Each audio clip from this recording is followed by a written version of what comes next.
Escuchamos relación. Muchas gracias, señor presidente. La presente causa versa sobre recursos de casación en la forma y recursos de casación en el fondo, del recurso de casación en la forma propuesto por la defensa del sentenciado Julio Salazar Lanteri, recursos de casación en el fondo propuesto por las defensas de Jorge Vargas Boris, Luis Lozada Fuenzalida, Jorge Andrade Gómez, Carlos Durán Ló, y por la agrupación de familiares de diputados políticos y por la unidad programa de Programa de Derechos Humanos de la Subsecretaría de la misma cartera, en contra de la sentencia pronunciada por la Corte de Santiago, que rechazó en primer lugar el recurso propuesto por la defensa de Vargas Boris y Salazar Lanteri, recurso de casación en la forma, y confirmó en todas sus partes la sentencia de primer grado, sentencia pronunciada en su oportunidad por el ministro señor Carroza, que en primer lugar absolvió a Carlos Eduardo Araya Pardo, Luis Ramón Sagredo Valdebenito y Carlos Ojeda Bennett, y en segundo lugar condena a Julio Salazar Lanteri, a Carlos Durán Ló, a Jorge Andrade Gómez y a Jorge Vargas Boris, cada uno a la pena de 10 años y un día de presidio mayor en su grado medio, como autores del delito de homicidio calificado cometido en la persona de Federico Fernando Álvarez Santibáñez, perpetrado entre el 15 y el 21 de agosto de 1979 en la ciudad de Santiago, a las penas accesorias y al pago de las costas. En segundo lugar, condena a Manfredo Enrique Jürgensen César como cómplice del referido delito a la pena de 3 años y un día de presidio menor en su grado máximo, accesorias y pago de las costas. Se le concede el beneficio de libertad vigilada intensiva. Además, condena a Luis Alberto Lozada Fuenzalida en calidad de encubridor del referido ilícito a la pena de 2 años de presidio menor en su grado medio, accesorias legales y el pago de las costas. Se le concede el beneficio de remisión condicional de la pena. En el aspecto civil, decisión que no ha sido impugnada, se condena al fisco de Chile a pagar por concepto de daño moral 100 millones de pesos a la madre de la víctima y 40 millones de pesos a su hermano por los reajustes de intereses establecidos en el fallo de primer grado. Los hechos asentados, tanto en la sentencia de primera instancia como de segundo grado, son los siguientes: que el 15 de agosto de 1979, en horas de la madrugada, Federico Álvarez Santibáñez, profesor y militante del movimiento de izquierda revolucionaria, detenido junto a otro militante en calle Manuel Rodríguez con Catedral, por efectivos de la 9ª Comisaría de Santiago, con motivo de haber sido sorprendido lanzando panfletos del movimiento de izquierda revolucionaria en la vía pública. En esa oportunidad, los aprensores, Eduardo Araya Pardo y Luis Sagredo Valdebenito, al darse cuenta que ellos huyen, se bajan del vehículo policial, los persiguen, logrando un momento después reducirlo. Uno de ellos tiene un golpe en la cabeza con el bastón de servicio de los funcionarios, y quien detuvo a Álvarez Santibáñez observa que al huir él se cae y golpea su cabeza. Esto lo señaló la propia víctima. Lo que aprovecha, se le detiene, se le sube el vehículo policial, se le traslada a la 9ª Comisaría de Carabineros. En razón de las lesiones son transportados hasta el servicio de urgencia del Hospital José Joaquín Aguirre.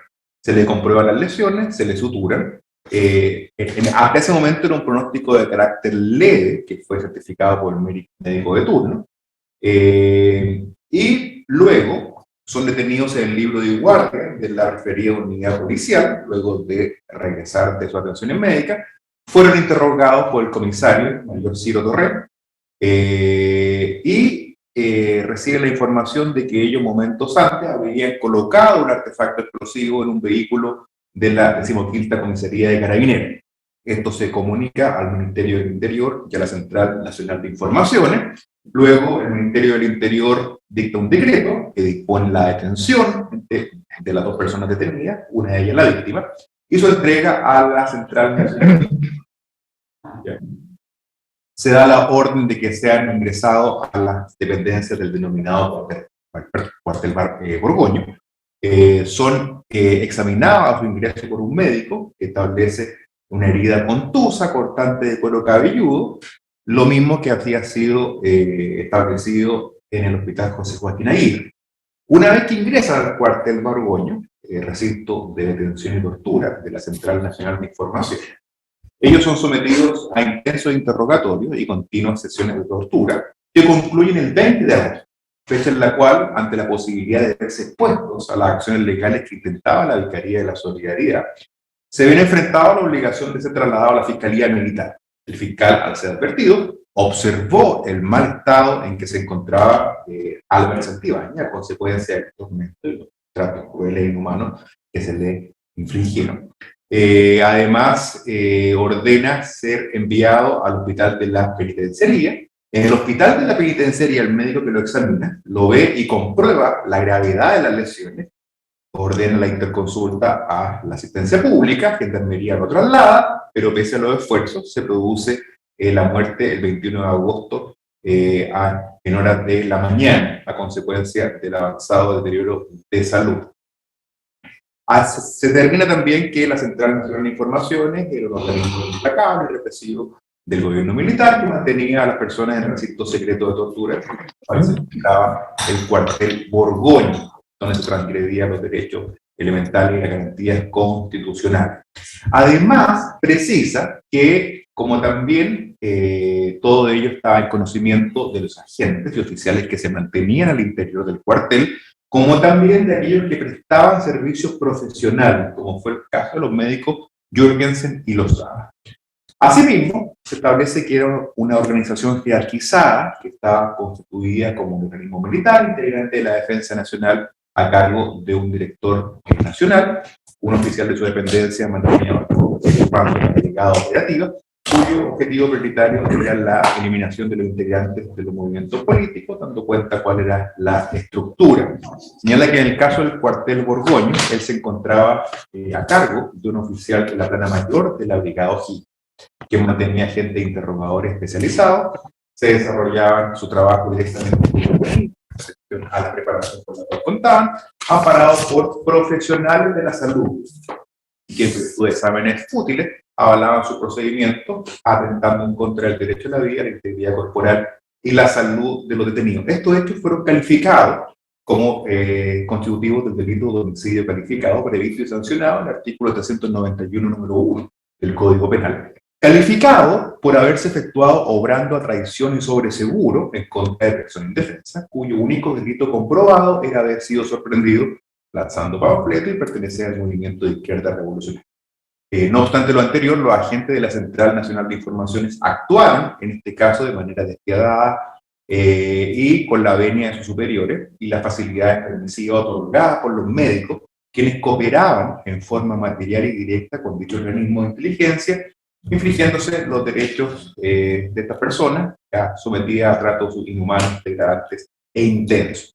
De esta manera, fría y anunciada, era apoyada por las armas y su pertenencia a un organismo de inteligencia que siempre cubría y amparaba sus delitos, y de esta forma lograba que dichos ilícitos en los que incurrían quedaran impunes, toda vez que los miembros que se desempeñaban en la judicatura militar de la época eludieron conscientemente sus responsabilidades tendientes a afirmar a los detenidos el respeto a sus garantías constitucionales y a los derechos inherentes a todo ser humano. El primero de los recursos, un recurso de casación en la forma, es intentado por la defensa de Salazar Lanteri. Esta casación en la forma se sustenta en el artículo 541, número 9 del Código de Procedimiento Penal, esto es no haber sido extendida la sentencia en la forma dispuesta en la ley en relación específicamente al artículo 500, número 4 del mismo cuerpo legal, al no contener la sentencia las consideraciones por las cuales se dan por probados los hechos atribuidos al sentenciado, puesto que la sentencia pretende probar que las presuntas torturas ocasionadas en el cuartel Borgoño fueron realizadas con la voluntad de causar muerte a la víctima. Sin embargo, refiere que la participación del acusado en calidad de autor del delito de homicidio calificado no establece cuál fue esa participación y en la forma en cómo ésta se materializa o se produce. Expone que de la simple lectura de lo considerando no permite establecer la participación que le asiste en la detención y en la posterior muerte de la víctima, ya sea ordenando la presencia en el recinto o interrogándolo con tormento, pero establecido se desprende, de acuerdo al recurso, que Salazar Lanteri perteneció a la Central Nacional de Informaciones, fue jefe de la Dirección Metropolitana, pero en ningún caso existe referencia alguna a cómo participó en el hecho, y la causa se refiere a la detención y muerte de la víctima y no a la actividad general que desarrollaba el acusado en dicha organización. lo que pide es que se invalide la sentencia y se dicte nueva sentencia de reemplazo conforme a la ley y al mérito del proceso. Ese es el único recurso de casación en la forma. Ahora vienen los recursos de casación sustancial. En primer lugar, la defensa de Vargas Boris se funda la casación sustancial en el artículo 546, numerales primero y segundo del Código de Procedimiento Penal, denunciando y infringido los artículos 121 en relación a los artículos 110, 111, 112, 125, 126, 127 y 128 en relación con los artículos 221 bis del Código de Procedimiento Penal y los artículos 103, 391, número 1 y 2, artículos 490 y 492, inciso segundo, y 150, todo el Código Punitivo. El primer error de derecho que denuncia es la calificación que señala equivocada o errónea del delito. Con aplicación a esta errónea calificación se aplica una pena, argumentando que respecto a los medios de prueba la víctima falleció a raíz de las graves complicaciones respecto a la o las fracturas craneales que presentaba, lesiones que legítimamente califican fueron ocasionadas por sus ofensores. Y luego de ser aprendido, el occiso se encontró desprovisto de socorro necesario, ya sea por negligencia, imprudencia, desidia o falta de cuidado, o infracción a la lex artis de los facultativos, lo que en definitiva le ocasiona la muerte, todo lo cual sería consistente con una culpa y no con el dolo.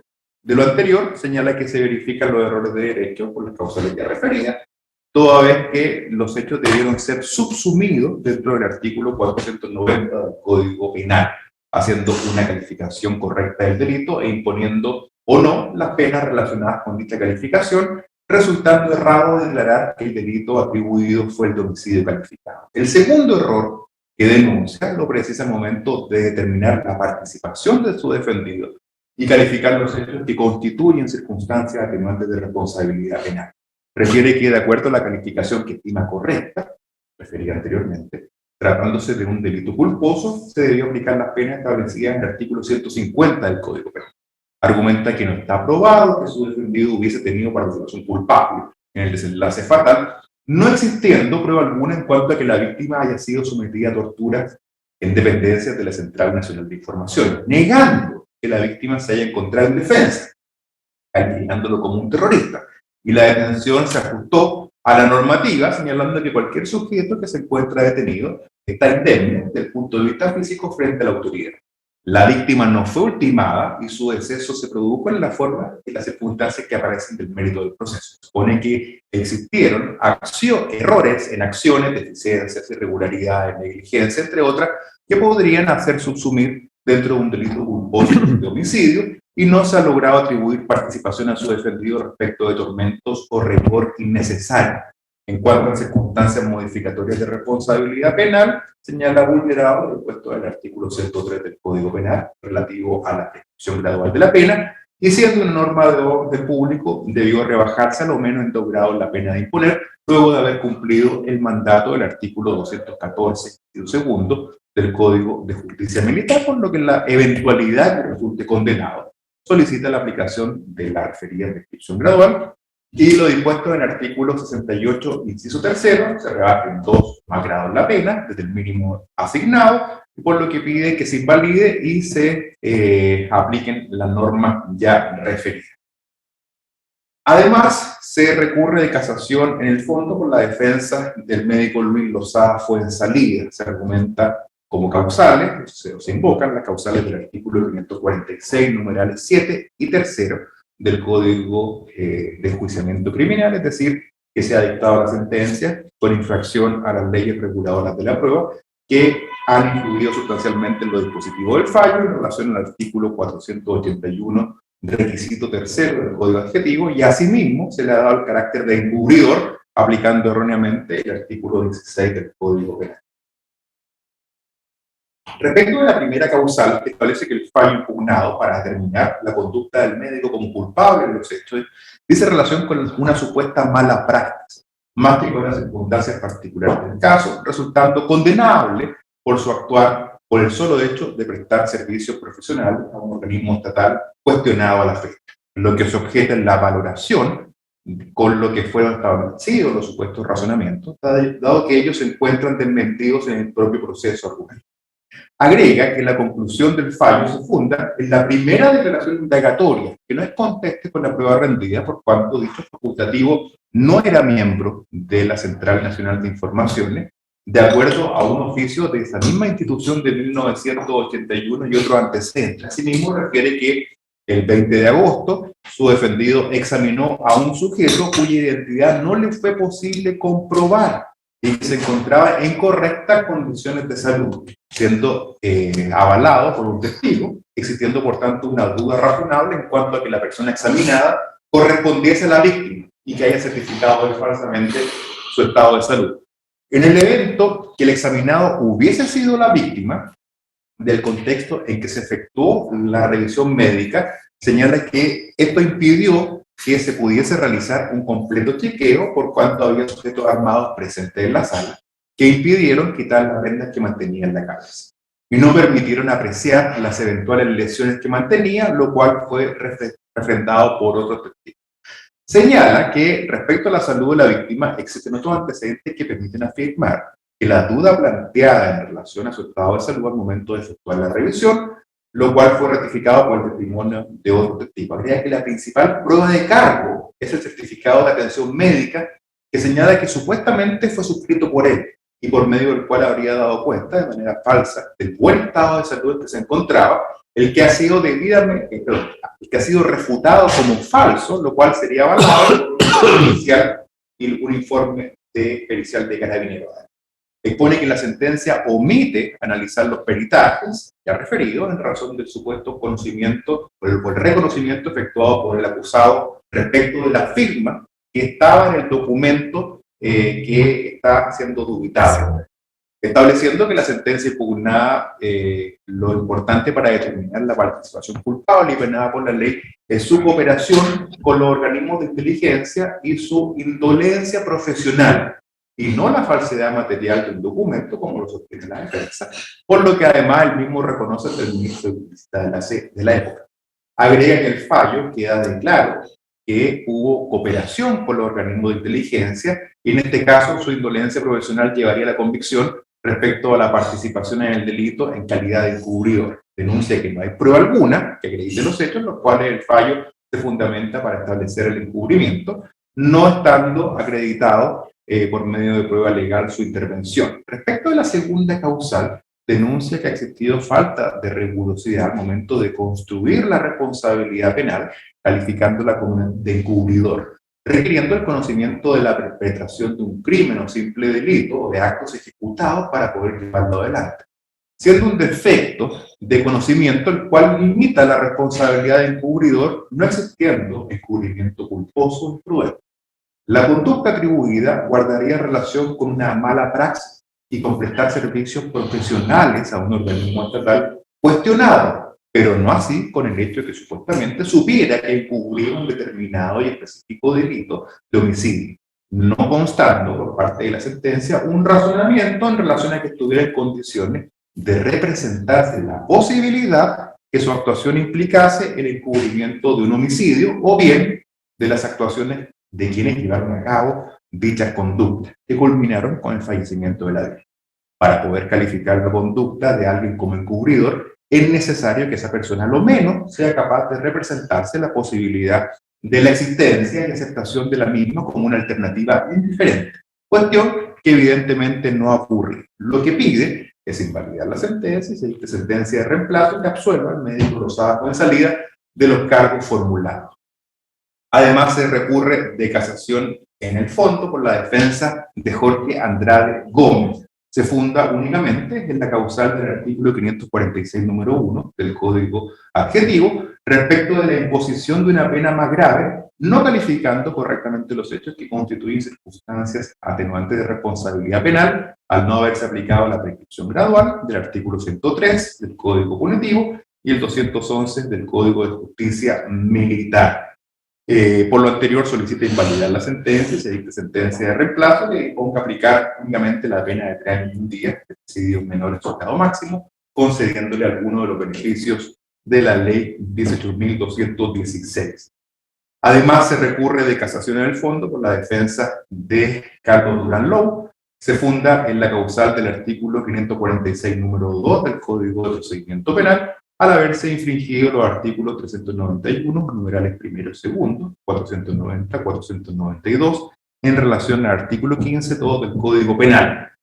Refiere que el delito no se encontraría calificado de manera correcta, por lo que el fallo de segundo grado lo que debió hacer es revocar la sentencia de primera instancia y condenar a su defendido como autor únicamente de un cuasi delito de homicidio y no del delito de homicidio calificado, y por lo tanto aplicar la pena correspondiente y conceder algún beneficio alternativo.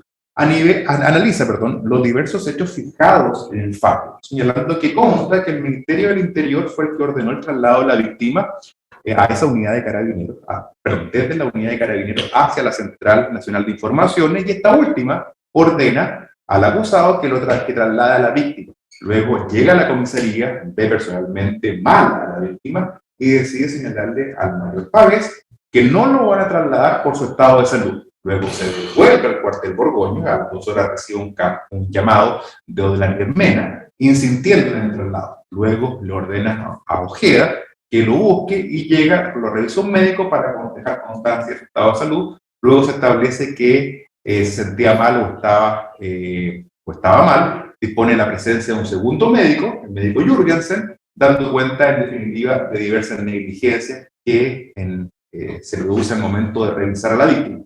Afirma que este error en la calificación del tipo penal existe una acción dolosa que no se acreditó esta, y la muerte se da por hechos fortuitos ajenos a la voluntad del autor, y que la causa directa y última que ocasiona la muerte es la negligencia médica por parte de un facultativo de la posta central, que siguió con el tratamiento y producto se produce un paro cardiorrespiratorio que le ocasiona la muerte, careciendo de injerencia a los agentes de la Central Nacional de Información. Pide invalidar la sentencia y se dicte sentencia de reemplazo que revoque y lo condene únicamente como autor de un cuasi delito de homicidio y se le concedan beneficios alternativos. Los últimos dos recursos de casación propuestos por la agrupación de familiares de ejecutados políticos y por la Unidad de Programa de Derechos Humanos de la Secretaría de Derechos Humanos se fundan ambos en las mismas causales, artículo 546, numerales primero y séptimo del Código de Procedimiento Penal. La primera, respecto de un error de derecho, al tener por muy calificada la atenuante de reprochable conducta anterior, reconocida en favor de los acusados, los médicos Jürgensen y Lozada, y en este sentido denuncian vulnerado el artículo 11, número 6, artículos 68 bis, 68 y 69 del Código Penal. Denuncia que ambos médicos fueron expulsados del Colegio de la Orden por los hechos investigados y lejos de estar en una posición de merecedores de un premio por parte del sentenciador al calificar la conducta en los términos referidos. Respecto de la segunda causal, es por haberse vulnerado las normas reguladoras de la prueba que han permitido calificar la participación de los acusados en calidad de cómplice y encubridor respectivamente, por cuanto la correcta calificación jurídica de la participación era de coautores del artículo 15, número 3 del Código Punitivo. Respecto de esta causal, denuncia una vulneración a las normas contenidas en el artículo 488, ambos incisos del Código de Procedimiento Penal, artículos 14, 16, 17, 53 y 54 del mismo Código Punitivo. Expresa que los antecedentes dan cuenta de una participación en grado de coautores con expresa participación en la fase ejecutiva, con repartición de tareas, de manera confuncional con el resto del operativo de la Central Nacional de Informaciones, que aplicaban corrientes, golpes, malos tratos, todo lo cual impide que se sugiera la participación residual, primero como cómplice y menos residual en el caso de Lozada, por lo que pide invalidar la sentencia en aquella parte que los condena en calidad de cómplice y autor respectivamente del delito de homicidio calificado, y se los condena en calidad de coautores y sin reconocimiento de las circunstancias atenuantes como muy calificadas. Esos son los recursos. Sí, voy a ir al interior. Me conecto por Zoom. Bueno. Ya. Si hoy día no se va a conectar por Zoom, así que para que los intervinientes tengan clara la situación.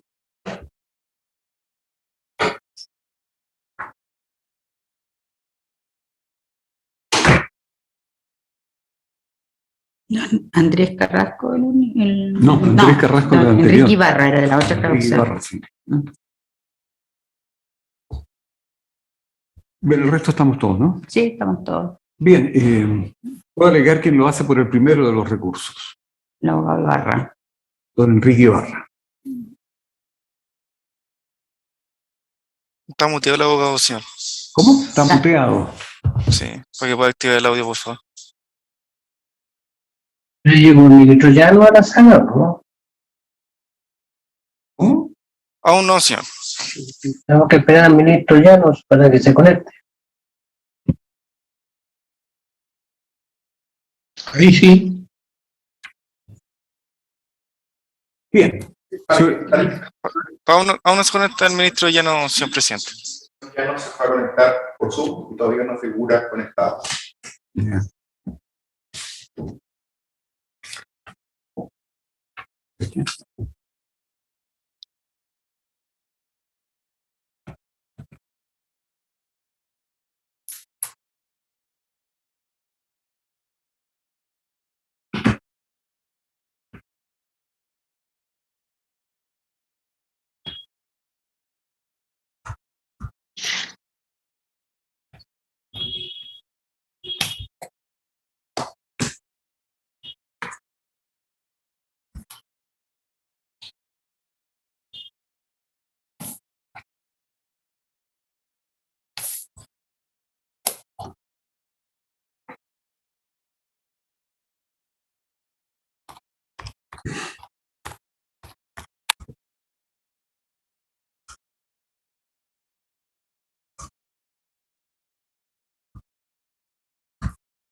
Se encuentran todos, señor presidente.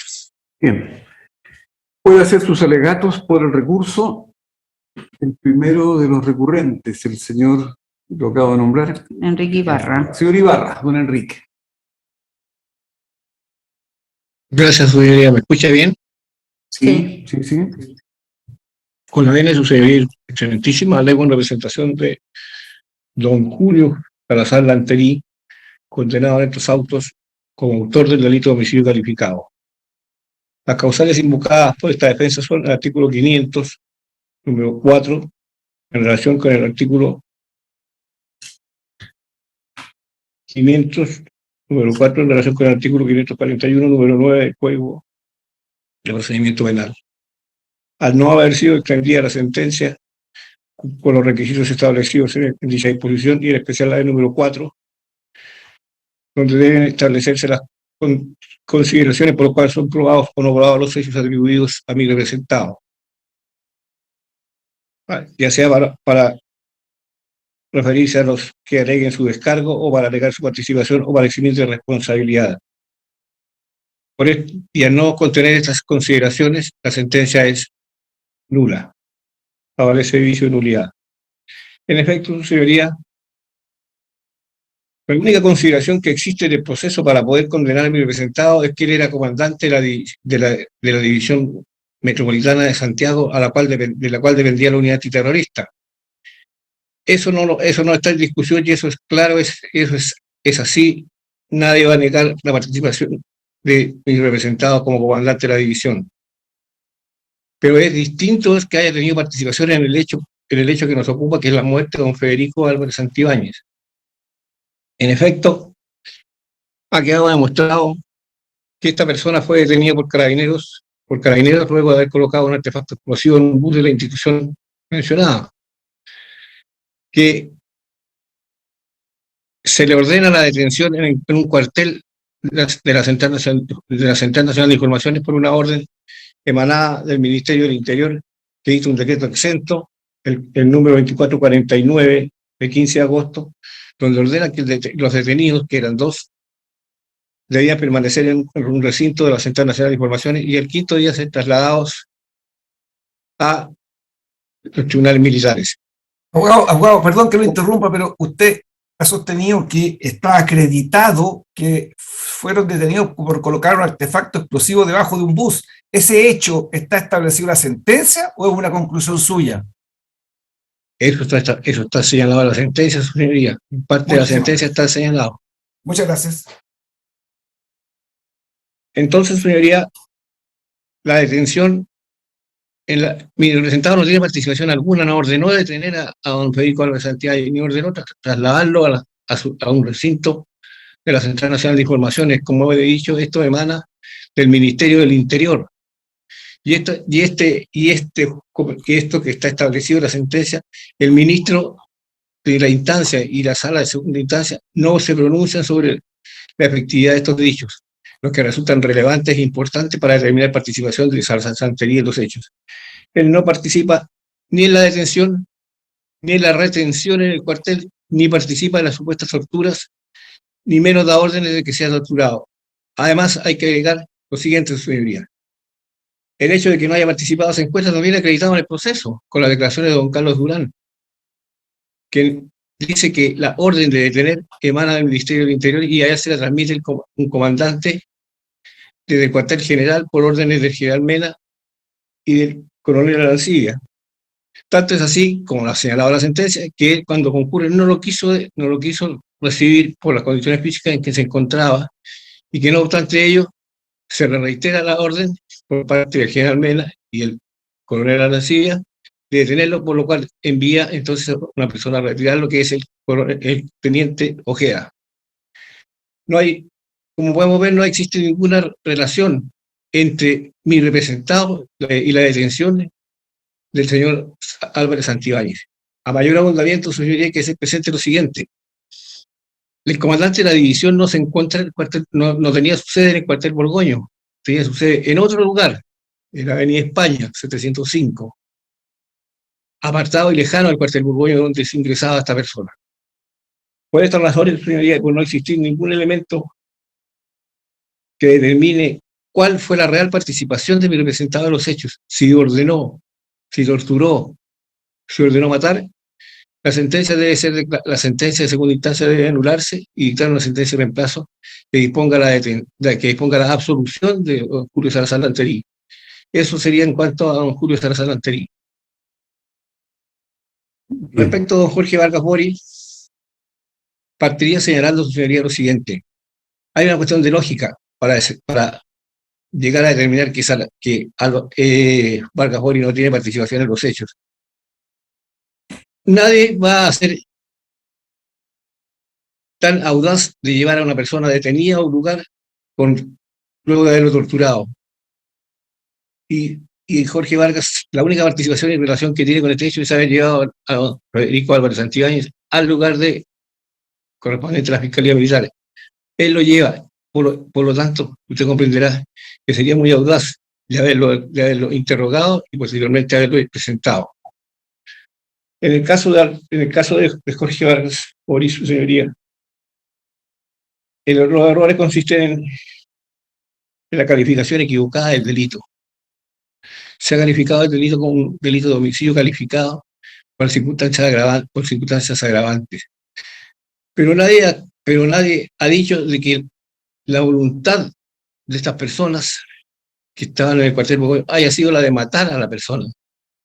Nada indica eso. Aquí lo único que podría haber es una actividad culposa, negligente, y que tiene su origen en un mal diagnóstico médico del hospital JJ Aguirre cuando la persona se detenía y llevada a contratar lesiones, porque se sutura y se dice que son lesiones leves en circunstancias que, como sean los informes de autopsia reiterados en 2 oportunidades, las lesiones eran gravísimas, porque la fractura de cráneo, la que esta unida a la falta de atención médica, le ocasiona la muerte.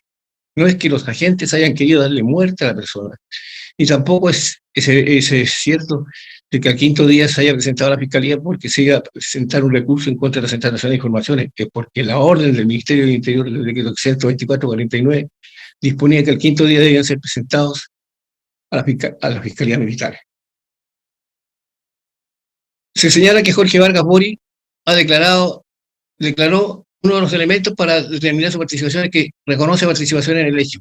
Pero Vargas Boria ha sido claro, preciso y categórico al señalar de que nunca participó en las tormentas o en las torturas. Y que si hizo una declaración así, fue porque lo obligaron a declarar al iniciar el proceso, por allá por el año 79, le ordenaron presentarse como responsable del hecho y declarar de esa manera. Pero al volver a declarar al tribunal, él señala cuál es la verdad de los hechos.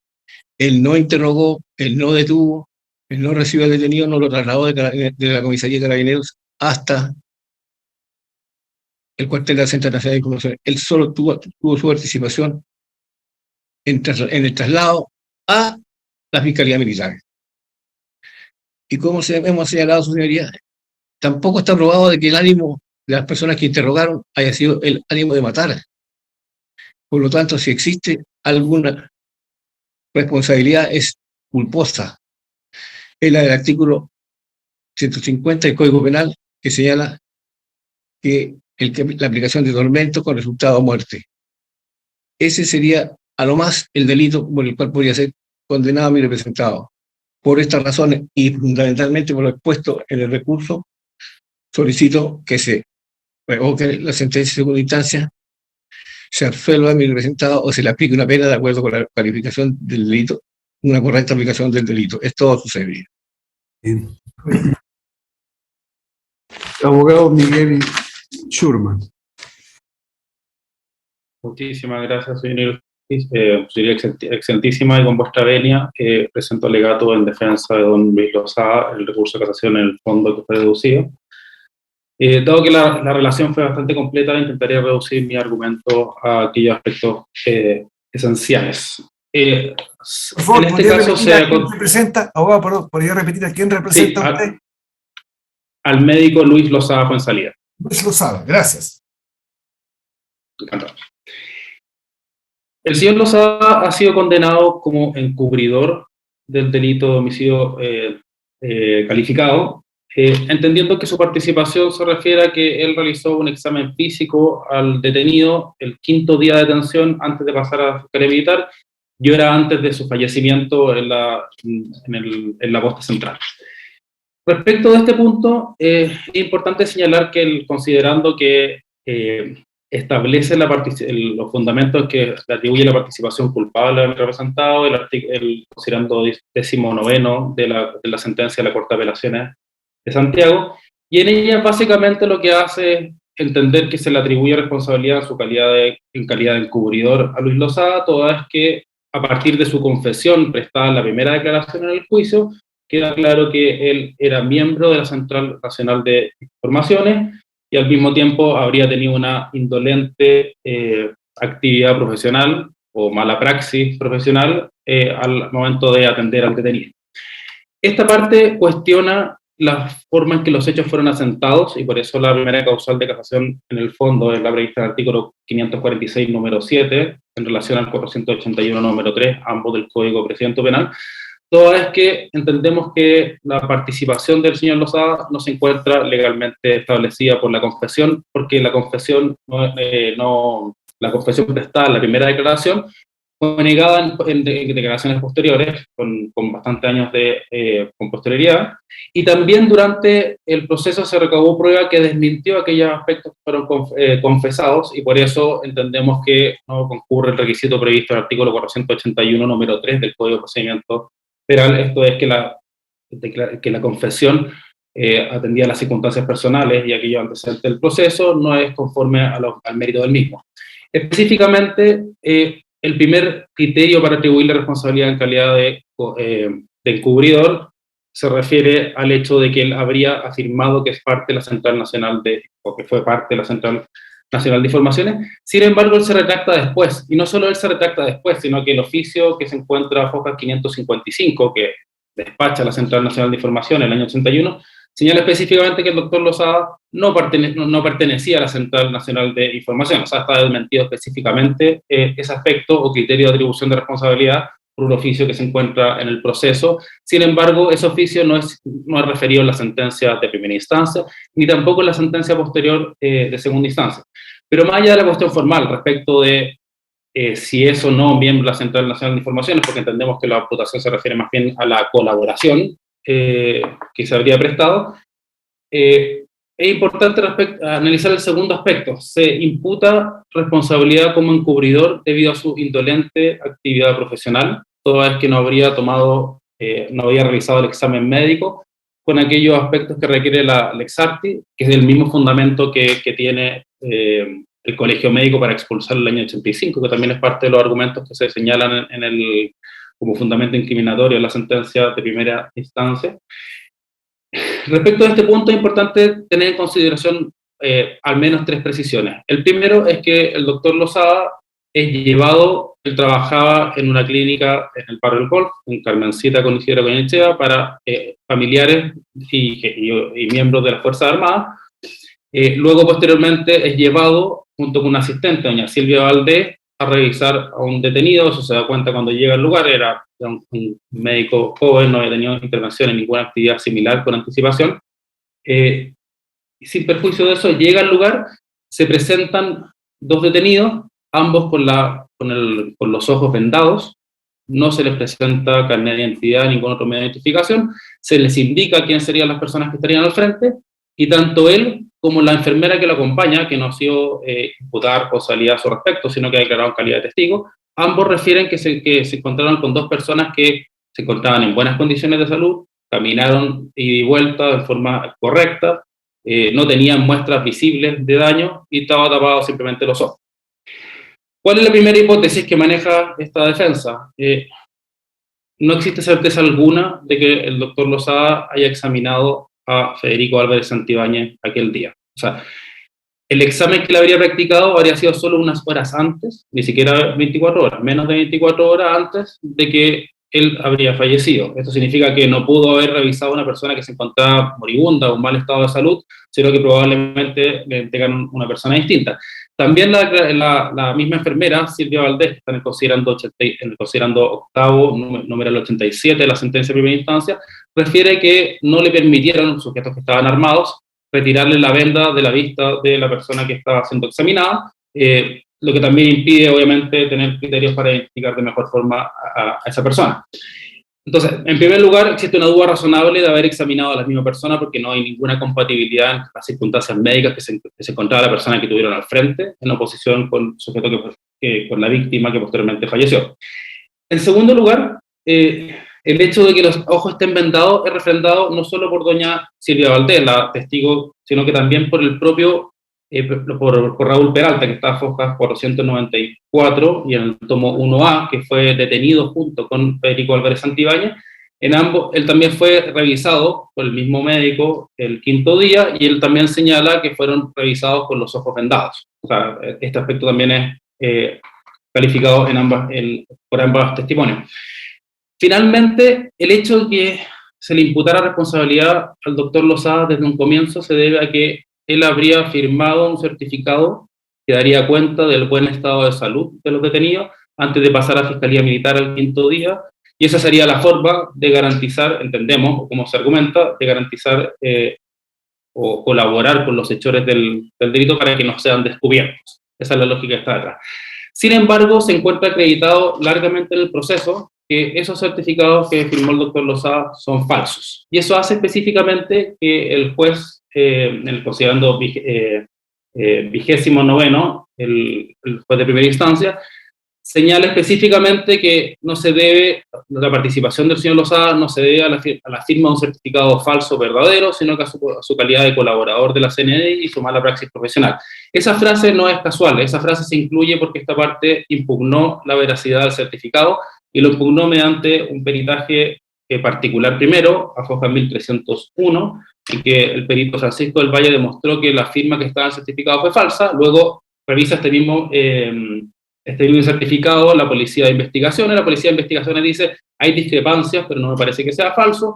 Buscan un tercer perito, va al laboratorio de criminalística de Carabineros, y el laboratorio de criminalística de Carabineros, a Foscas 1504, si no me equivoco, concluye que el certificado es falso. Entonces, ante la imposibilidad de imputarle responsabilidad por el hecho de haber certificado la salud de un sujeto que estaba en malas condiciones, se cambia la imputación, nos cambiamos ahora porque ya no sería aquel certificado lo que habría contribuido a la libertad o a la imposibilidad de esclarecer esos hechos, que es lo que lleva a la imputación de encubrimiento. Nos cambió la imputación el hecho de haber certificado falsamente el buen estado de salud, y simplemente se mudan a esta idea de haber colaborado de alguna forma con hechos posteriores a la imputación, al encubrimiento de los hechos por parte de los sujetos que habrían cometido el homicidio en la Central Nacional de Informaciones. Entonces, tenemos en primer lugar 4 aspectos fundamentales para rechazar la forma en que el tribunal de primera instancia y luego el de segunda instancia, cuando conoce estos hechos, se basa en un razonamiento bastante similar, considerando 19º, en que atribuyen responsabilidad a Luis Lozada Fonsalía a partir de su confesión, y dicen básicamente en su confesión queda claro que es miembro de la CNI y que realizó un examen sin seguir con una indolente actuación profesional o al margen de la praxis profesional. Esos hechos son desmentidos en la medida que, uno, está el oficio que señalé de Fojas por el 555, que dice que no es parte de la CNI. En segundo lugar, no existe forma de verificar la identidad del detenido que se examinó, que es Luis Lozada, Federico Álvarez Santibáñez. Adicionalmente, que estaba vendado y el certificado es falso. Eso hace, a partir de ese razonamiento, que la prueba establecida se hizo con infracción de las reglas reguladoras de la prueba, específicamente el artículo 481, número 3, en relación al 546, número 7, ambos del Código Procesal Penal, y tiene influencia sustancial en los dispositivos del fallo, en la medida que sin esa confesión y sin ese medio de prueba no se podría haber arribado a la conclusión de que el señor Lozada tenía alguna participación criminal en estos hechos. Adicionalmente, la segunda causal de nulidad o de casación, el artículo 546, número 3, que es la calificación como delito de un hecho que la ley no establece como tal. Es bien importante esta calificación porque se cruza con las casaciones de fondo presentadas por los querellantes, que sostienen que el señor Lozada no sería encubridor, sino que sería coautor, y esta parte sostiene que no es encubridor, sino que la conducta es impune. O sea, respecto de la calificación jurídica, es una parte relevante del alegato, y de la decisión que está en vuestras manos, excelentísimo ministro. En la sentencia se indica que sería nuevamente el hecho de que sería miembro de la CNI y la mala praxis lo que permite atribuirle responsabilidad como encubridor. Se refiere al artículo 17, sin embargo no se refiere a la causal específica de encubrimiento que se le atribuye. Y esto es de la mayor relevancia porque de hecho la misma excelentísima Corte Suprema, la causa 6.993 del año 2011 de la Corte Suprema, acogió de oficio una casación, una casación en el fondo una casación, una nulidad del proceso penal nuevo, prevista por el artículo 394, números, 374, número causal E, en relación con la falta de consideraciones jurídicas en torno al encubrimiento, específicamente la acoge de oficio, se había deducido una causal distinta, y en ella se establece específicamente, quisiera leer muy brevemente, el considerando 23º de esa resolución, dice que el encubrimiento tiene como exigencias propias la siguiente: A, intervención posterior a la ejecución del crimen o simple delito; B, subsidiariedad en torno a las otras formas de participación; C, conocimiento de la perpetración del hecho de los actos ejecutados para llevarlo a cabo; D, actuación de alguna forma determinada que señala la disposición legal. En ese caso, que era un caso de tráfico de drogas, una naturaleza distinta, se señala, se atribuye conocimiento del hecho de estar portando drogas, no se atribuye ninguna acción específica de encubrimiento posterior, se absuelve al acusado. En este caso, nosotros entendemos que ocurre exactamente la misma situación. Se le atribuye responsabilidad al señor Lozada por el hecho de ser indolente en su ejercicio profesional el día 20 de agosto del año 79, al momento de examinar a Federico Álvarez Santibáñez, o la persona que le presentaron al frente, y al mismo tiempo por el hecho de ser miembro de la CNI. Pero en ningún momento la sentencia argumenta de que el señor Lozada tenía conocimiento de los actos de tortura que se estaban llevando a cabo en el cuartel Borgoño. O sea, no hay un razonamiento de la sentencia, no son hechos que estén establecidos en la sentencia, el hecho que el señor Lozada haya tenido conocimiento de que se estaba torturando específicamente al señor Federico Álvarez Santibáñez, ni a la persona que lo tuvieron al frente. De hecho, no en fondo no se impugna el hecho de que él habría revisado a una persona que estaba en malas condiciones de salud. Simplemente dicen, usted no tomó las medidas necesarias. Se describe brevemente, dice que una revisión de 20 minutos la que se practica, y en esa no habría percatado lesiones de relevancia que diagnosticar en los hechos, y eso es lo que se le atribuye. Sin embargo, el hecho de el conocimiento respecto de las golpizas, maltratos, torturas que había sufrido Federico Álvarez Santibáñez, porque él, de hecho, él hace el examen antes de que lo lleven a la Fiscalía Militar, o sea, cuando va saliendo del cuartel Borgoño, con actos que se habían realizado en el pasado. Es por eso que lo lleva el ministro visitador, lleva a calificar esta conducta como encubrimiento, porque todos aquellos actos que él califica como posteriormente mortales ya se habían realizado. Sin embargo, no hay ningún antecedente que señale que él tenía conocimiento de lo que se había practicado, al revés. O sea, lo que hay es eventualmente una imputación por no haber hecho un examen físico en las condiciones que debía, llegar a las condiciones que podía. Adicionalmente, no existe ningún argumento que permita subsumir esta conducta en los hechos previstos, en las conductas prototípicas previstas en el artículo 17, lo que es de la mayor relevancia. O sea, no hay, si uno revisa el catálogo de las figuras de encubrimiento, probablemente no hay ninguna que quepa cabalidad en los hechos. Eventualmente el número 4, pero el número 4 de nuevo tiene requisitos subjetivos que en este caso no concurren. Es por eso también que la Corte Suprema también, en la causa 5235 del año 2018, también absolvió por caso de encubrimiento por el hecho que no sea el mero conocimiento de la conducta, que se haya cometido un delito sin actos posteriores, tampoco tiene, sino una conducta específica prevista en el artículo 17, tampoco permite calificar la conducta como encubrimiento. En ambos sentidos, entonces, esta parte entiende que no concurre, o sea, no existen sustratos fácticos en la sentencia que permitan atribuirle conocimiento a don Luis Lozada Fonsalía respecto de estos hechos que se habían cometido, estos actos de tortura y golpiza, y posteriormente tampoco existe un acto específico o sea, el hecho de haber realizado un examen médico sin todas las condiciones necesarias, que posteriormente fue lo que indicó su expulsión del colegio médico, no constituye alguna de aquellas conductas previstas específicamente en el artículo 17, y eso hace que, por cierto, por principio de legalidad, la conducta simplemente no sea punible con independencia de la atribución que uno realice al hecho de que haya colaborado o no con los actos de la CNI. Quisiera referirme brevemente, en la misma línea, a los recursos de casación que fueron deducidos por los querellantes en la causa. Aquí se sostiene que los hechos deben ser, en primer lugar, la participación del señor Lozada debe ser calificada como coautor. Aquí lo primero que me gustaría aclarar es que cuando se dedujo la acusación fiscal en primera instancia, se acusó al señor Lozada Fonsalía como cómplice de este delito, junto con el otro médico que participó en los hechos, que es Jürgensen, y los querellantes adhirieron pura y simplemente a esta acusación. O sea, ellos no plantearon una calificación jurídica distinta que la que están planteando hoy día de coautores en esa instancia, sino que esa calificación fue posterior, fue solamente en la segunda instancia y hoy día ante esta excelentísima Corte Suprema. Entonces, en primer lugar, esa calificación jurídica es tardía, posterior, no es la que sostiene desde el comienzo de los hechos, y adicionalmente es completamente incompatible con la prueba fijada en el proceso.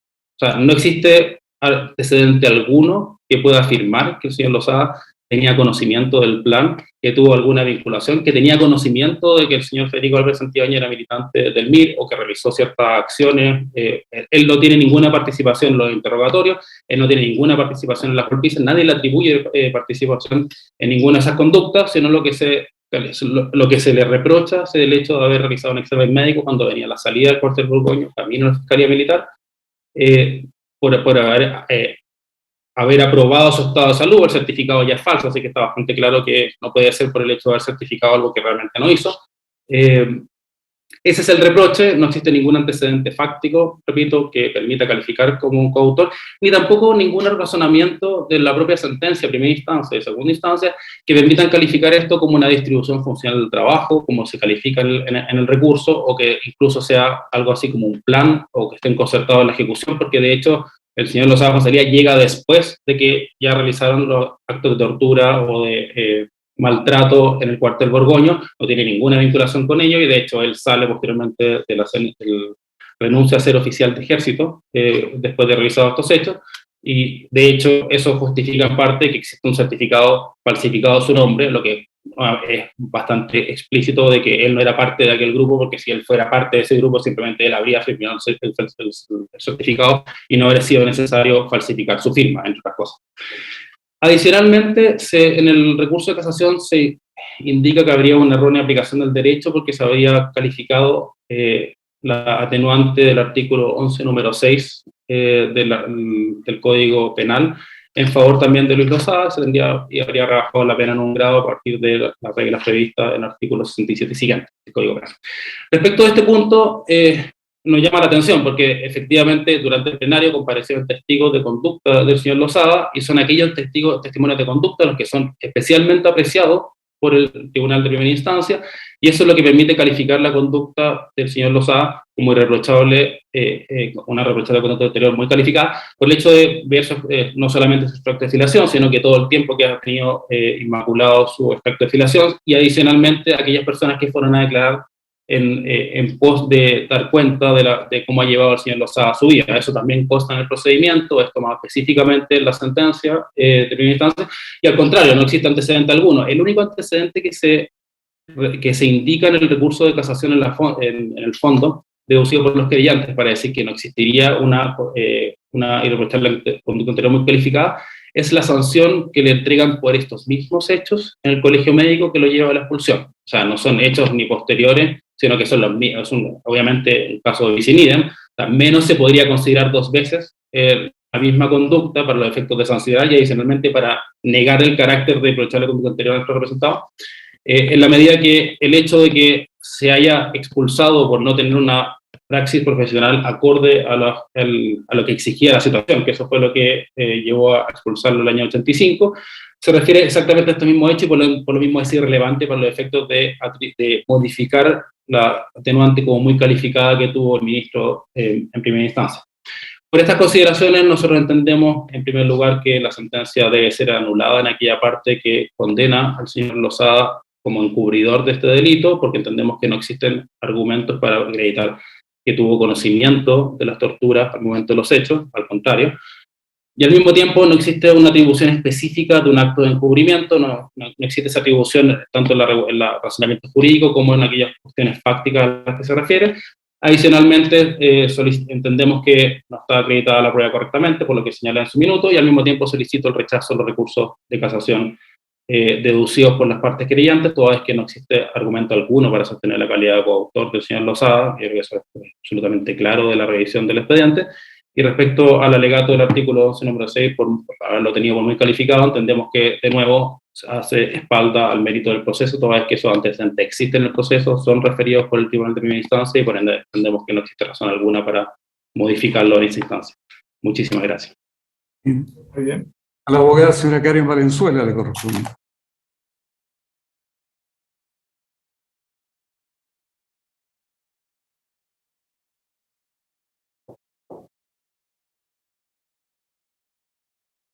Está muteada. ¿Muteada? Señora Karen Valenzuela. Hola, ¿me escucha? Y ahí sí. Sí, la escuchamos ahora. ¿Puede alegar? Sí, tenía problemas de conexión. Muchas gracias, señor presidente.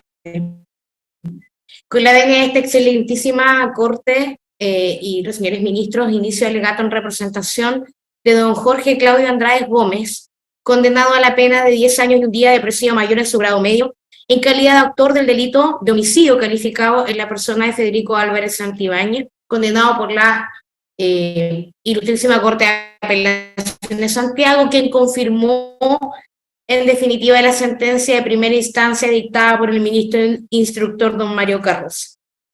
Sus señorías excelentísimas, esta defensa recurre de nulidad y de casación en el fondo, en este caso, en virtud de la causal establecida en el artículo 546, número 1 del Código de Procedimiento Penal, mediante la cual se solicita, en definitiva, este excelentísimo tribunal se invalide la sentencia de segunda instancia que confirma la de primera instancia el ministro instructor por haberse dictado esta erróneamente y, en su efecto, su señoría se dicte la correspondiente sentencia de reemplazo ajustada a derecho. Las causales, su señoría, los antecedentes preliminares precisamente con que la sentencia de primera instancia, que es confirmada por la Ilustrísima Corte de Apelaciones de Santiago, sin mención ni ninguna alteración, se confirma en forma sustancial, dice relación directamente con que las alegaciones de esta defensa no fueron recogidas. Y estas alegaciones puntualmente, sus señorías excelentísimas, en el sentido de haber acogido la atenuante establecida en el artículo 103 del Código Penal, esto es la prescripción gradual, y la establecida en el artículo 211 del Código de Justicia Militar. A criterio, sus señorías excelentísimas, de esta defensa, se han infringido por la sentencia recurrida precisamente el artículo, la esgrimida del artículo 103, se han infringido los artículos 68, 391, número 1 del Código Penal y el artículo 211 del Código de Justicia Militar, su señoría, todos ellos en relación al artículo ya esgrimido, el 146, número 1. La sentencia recurrida, sus señorías excelentísimas, precisamente el objeto por el cual se presenta esta casación, no recoge las alegaciones por las cuales esta defensa solicita efectivamente se pueda aplicar al respecto de mi representado la prescripción gradual contemplada en el artículo 103 del Código Penal. El argumento por el cual efectivamente señalan que no se podría acoger esta atenuante está basado precisamente en el transcurso del tiempo. Sin embargo, sus señorías excelentísimas, dicho argumento, en este caso puntual, que ha sido distante a todas las aseveraciones por las cuales incluso vuestra excelentísima Corte no ha accedido a aplicar esta atenuante de graduación penal, en esta especie no se cumple. En esta especie no aplica, toda vez que en el proceso no hay prueba alguna, muy por el contrario de que la víctima esté viva hasta el día de hoy. Existe fecha y data de muerte específica y clara acompañada en los antecedentes de primera instancia, llevada por el ministro Mario Carroza. Por lo tanto, el plazo requerido efectivamente para poder contabilizar, sus señorías excelentísimas, sí existe. En otras palabras, en definitiva, aquí no se trata, sus señorías excelentísimas, de un asunto relativo a los hechos o a los hechos de la causa, ¿no? Sino que pura y simplemente a la aplicación o no de esta atenuante, del recogimiento de esta atenuante propiamente tal por los tratados internacionales vigentes en Chile. Se entiende que estas serían precisamente las razones y las causales por la excelentísima Corte o la ilustrísima Corte de Apelaciones en este caso no hubiese accedido a ella más allá del tiempo propiamente tal, porque se entiende que en definitiva, o se malentiende a criterio de esta defensa, que por tratarse de delitos de lesa humanidad, como es el caso que nos inviste el día de hoy, no es aplicable esta norma, pero eso es en el malentendimiento, porque en definitiva lo que dicen los tratados y lo que dice la ley es que no se puede aplicar una prescripción penal. Y en este caso, la prescripción indicaría precisamente que quienes conlleven algún grado de responsabilidad en el delito investigado, y en este caso en el delito por el cual hoy día estamos en vuestro estrado, no pueden escribir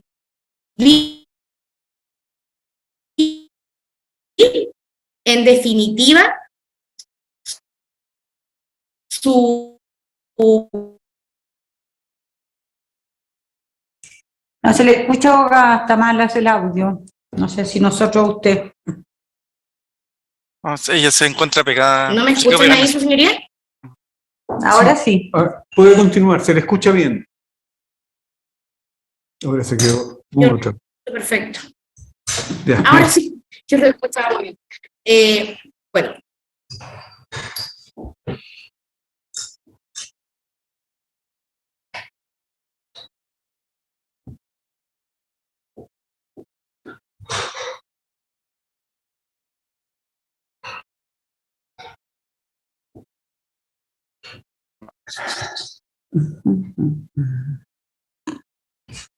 Ahora sí. Ahora sí, Sí. Le voy a apagar la cámara, a ver para que ande bien el tema del audio. Ah, perfecto. ¿Sí? Sí, se escucha bien. Ya, muchas gracias. Continúo, sus señorías excelentísimas. Muy bien. Como lo señalaba, no es en definitiva que nosotros estemos solicitando hoy día a este tribunal, anteriormente a la Ilustrísima Corte de Apelaciones y en su principio el ministro instructor, el señor Mario Carroza, que a mi representado no se le aplica sanción, su señoría, sino que esa sanción efectivamente puede ser acogida a raíz del tiempo, precisamente se le puede acoger un atenuante que disminuya en definitiva el grado de sanción.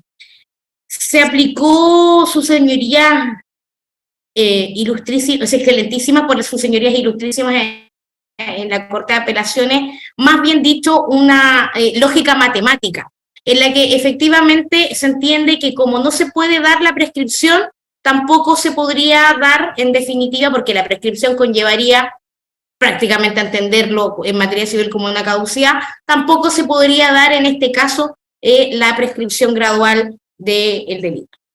Al respecto, sus señorías excelentísimas, el artículo 103 del Código Penal establece que si el responsable se presentare o hubiese habido antes de completar el tiempo total, en definitiva, de la prescripción penal, pero ya habiendo en definitiva transcurrido más de la mitad del plazo que exige la ley para este respectivo caso, efectivamente se debe considerar esta como un atenuante, sus señorías excelentísimas, a fin de, en definitiva, graduar la pena del imputado, el inculpado en este caso, según las reglas, en definitiva, que establece nuestra misma legislación en materia penal, artículos 65-66, de los cuales vuestras señorías excelentísimas son mejores conocedores que esta abogada.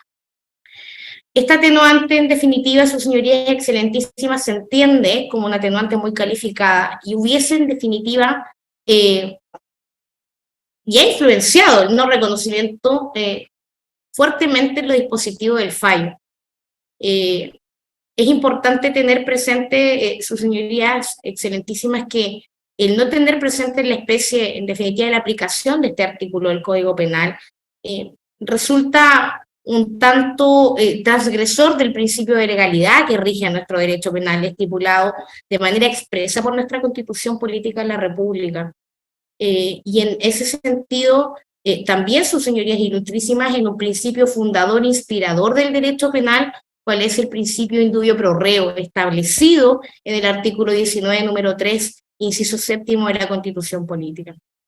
En definitiva, sus señorías excelentísimas, al respecto, también estos antecedentes han sido recogidos, como ya lo había dicho, por los tratados internacionales y por el Jus Cogens, que en definitiva no prohíben la aplicación de circunstancias atenuantes para los delitos de lesa humanidad.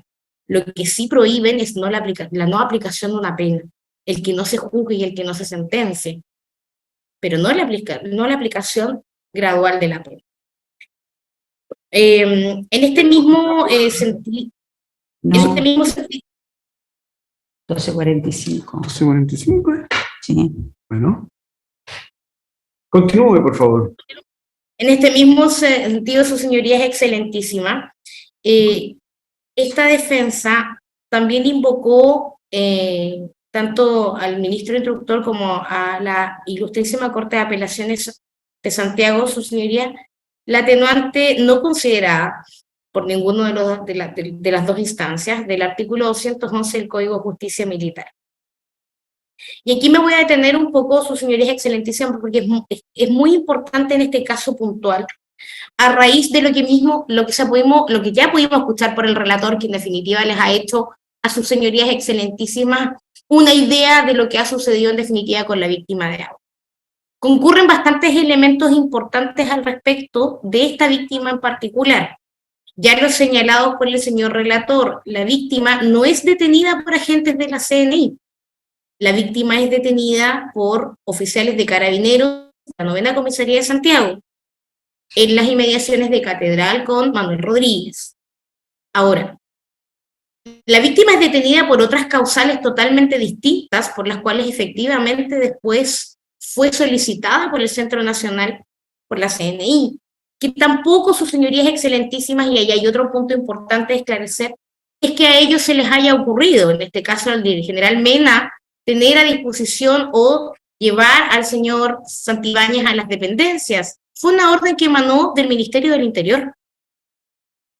No fue algo que se les estuviese ocurriendo a ellos en el acto. En ese orden de ideas es que esta defensa alega el artículo 211 del Código de Justicia Militar. Considera que existe un error de derecho de la sentencia de primera instancia, ya que la segunda, la Corte de Apelaciones no se hizo pronunciamiento al respecto, y este ha consistido en estimar que para todos los supuestos del artículo 211 es necesario que la orden provenga de un superior y que ésta sea relativa al servicio. Su señoría, excelentísima, la condición y el grado militar de mi representado no le permitía, bajo aspecto alguno, tomar decisiones al respecto de lo que sucedía a la fecha, ni tampoco de sus superiores jerárquicos de los cuales él recibió la orden. Y asimismo, el general Mena había recibido la orden del Ministerio del Interior. Estamos efectivamente ante la figura de órdenes emanadas en una jerarquía militar. Y por lo tanto, en base a esos antecedentes, es menester reconocer la atenuante del artículo 211 del Código de Justicia Militar. Importante esclarecer también, su señoría, que el sentido del código, del artículo 211 del Código de Justicia Militar, es muy distinto al del inciso segundo del artículo 214 del mismo cuerpo de leyes. Entonces, en este sentido, existen allegados al proceso antecedentes fieles y claros que acreditan que mi representado sí hizo las representaciones necesarias de las cuales su señoría no se tomó consideración alguna. En este sentido, existe la declaración, sus señorías excelentísimas, de don Carlos Durán Lop a foja 453, quien efectivamente señala que cuando él recibe la orden de traer al señor Santibáñez, y este no ha podido ser habido, y mi representado, el señor Andrades, quien toma contacto visual con él, le señala con términos que muy extraños, los voy a leer textual, su señoría, que el señor se encontraba como papa, refiriéndose a que se encontraba en muy malas condiciones. Hasta ese minuto, él no había tenido contacto con ningún agente de la CNI. Estaba detenido en la comisaría. Se señala también que había sufrido una caída, que se había pegado en la cabeza, antecedentes que emanaron de la misma víctima. A su vez, su señoría es excelentísima, a foja 972 existe una diligencia de careo entre don Jorge Andrades Gómez y don Julio Salazar Lanterri, donde efectivamente se señala, y el cual reconoce que en una oportunidad, cuando Salazar Lanterri estaba con Carlos Durán, Jorge Andrades le representó nuevamente la situación delicada del detenido. Y en este careo, Salazar Lanterri conviene que tras las observaciones de Andrades, él precisamente no pudo tener contacto con el detenido, el señor Lanterri, porque estaba siendo revisado por un médico. Existe otra diligencia, su señoría, diligencia de careo entre Jorge Andrades y Carlos Durán, donde efectivamente Carlos Durán reconoce que el señor Andrades le manifestó en una o en dos oportunidades el estado de salud del señor Santibáñez.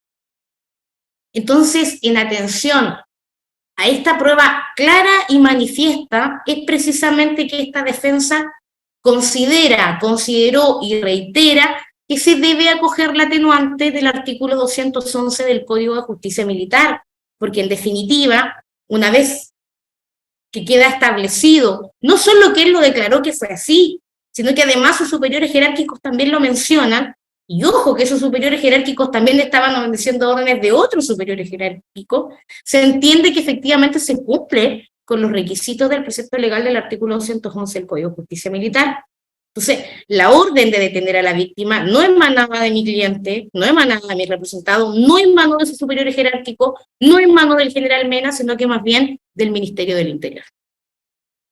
En definitiva, sus señorías excelentísimas, entiende esta defensa que una vez determinada la concurrencia de estas dos atenuantes de responsabilidad penal, las cuales se alegan en estrado, y la sentencia definitiva recurrida, que debió hacer en definitiva aplicación del inciso tercero del artículo 68 del Código Penal, rebajando entonces, su señoría, la pena en 1, 2 y en el mejor de los casos, su señoría excelentísima, hasta en 3 grados. O sea, esto sería al mínimo de los señalados por la ley según sea el número y la entidad, en definitiva, de estas atenuantes alegadas por esta recurrente.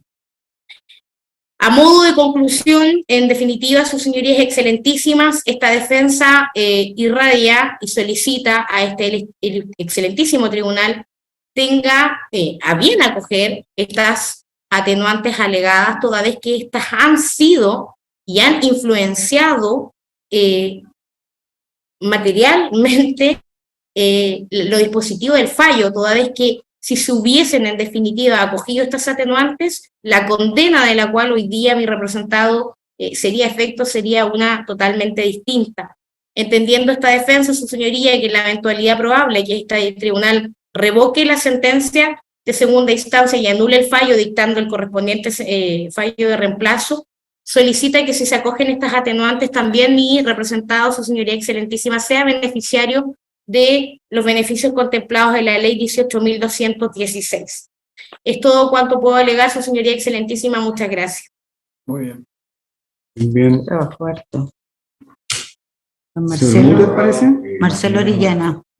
Emiliano Murat, 45. Señor Murat. Señoría. ¿Procedo a alegar, señoría? Sí, por favor. Gracias, señor presidente. Con la venia de esta excelentísima Corte, inicio mis alegaciones en representación de don Carlos Durán Low, quien fuera condenado en sentencia primera y segunda instancia en calidad de coautor del delito de homicidio calificado en la víctima del señor Álvarez Santibáñez.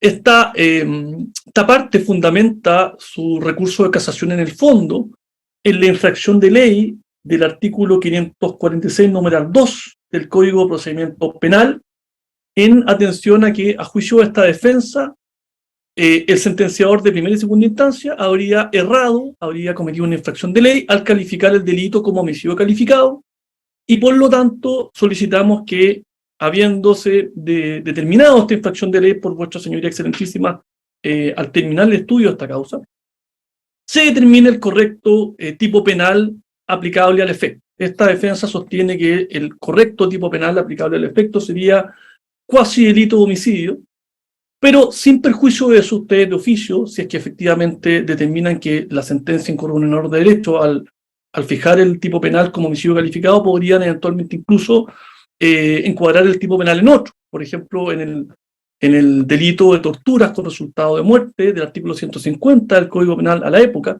En ambos casos, efectivamente habría un cambio en la penalidad aplicable en la especie a esta parte y a los demás, lo que efectivamente esta defensa persigue. ¿Cuáles son las razones por las cuales creemos que hay un error en la calificación del delito? La siguiente, nosotros consideramos que cuando uno analiza el expediente en su mérito, tal cual los hechos están fijados, podemos concluir que hay una serie de acontecimientos desafortunados, algunos intencionales y algunos casuales, que terminaron finalmente por quitarle la vida a la víctima. Y cada uno de esos elementos que voy a mencionar de manera muy sucinta y de manera probablemente la mitad del tiempo que me anuncié para alegar, constituyen en el tiempo elementos que no tienen una intencionalidad concertada y elementos que por sí mismos no significan una especie de causalidad, sino que solamente son elementos que se van sumando en el tiempo y que van agravando la situación de la víctima. Y esos elementos desafortunados, esas conductas, algunas causales, algunas culpables, algunas intencionales, terminan finalmente unas con mayor fuerza que otras por quitarle la vida a la víctima. Está claro y está fijado en la causa como primer hecho, y eso está indiscutible, de que efectivamente la víctima fue detenida por funcionarios de Carabineros de la 9ª Comisaría de Santiago. Eso es así, tanto la víctima Álvarez Santibáñez como la víctima López. Ambos, López Peralta y Álvarez Santibáñez, son detenidos efectivamente por funcionarios de Carabineros. Está también fijado el hecho que en esa detención del señor López y del señor Álvarez Santibáñez se ocupa de manera excesiva el uso de la fuerza por parte de Carabineros. Tanto es así que los hechos se fijan en el sentido de que a uno de ellos, a la otra de las víctimas, el señor López, le pegan con un bastón en la cabeza y los botan, y el señor Álvarez Santibáñez supuestamente se habría caído arrancando de Carabinero y se habría pegado en la cabeza de manera grave, con una contusión de carácter más que compleja, y a raíz de esa caída y ese golpe en la cabeza que tiene una fractura posterior, Álvarez Santibáñez habría sido detenido. Esos son hechos que efectivamente obran y están acreditados en la causa.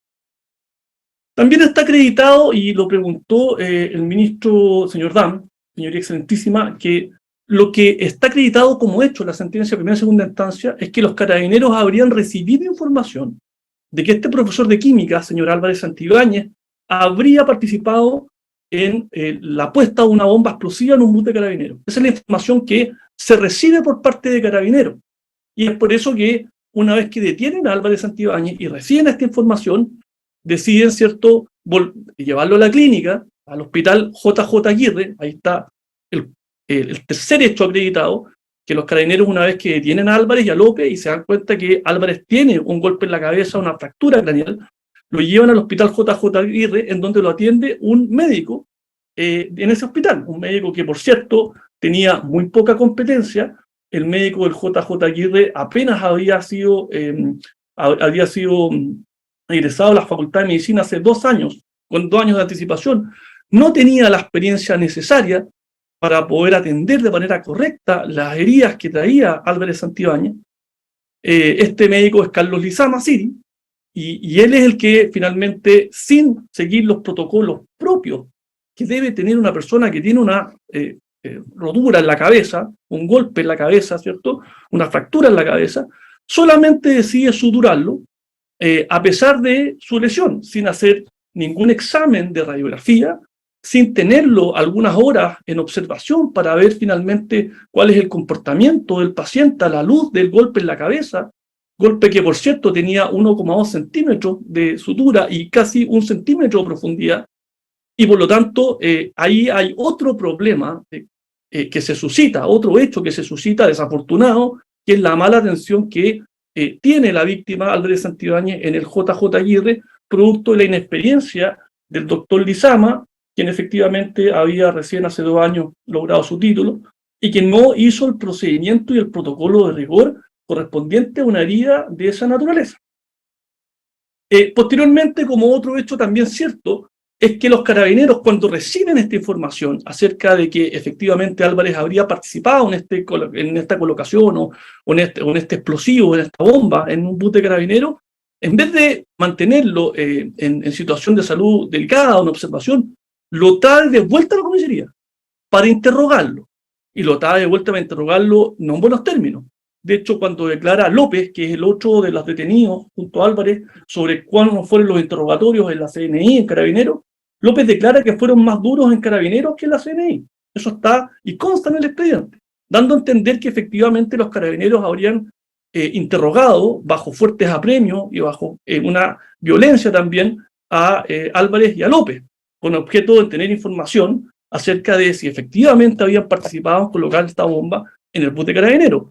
Lógicamente que uno entenderá que quienes más tenían el interés de determinar si efectivamente Álvarez participó en este acto que parecía terrorista, era Carabineros, porque habían sido ellos las víctimas de este posible atentado de carácter terrorista.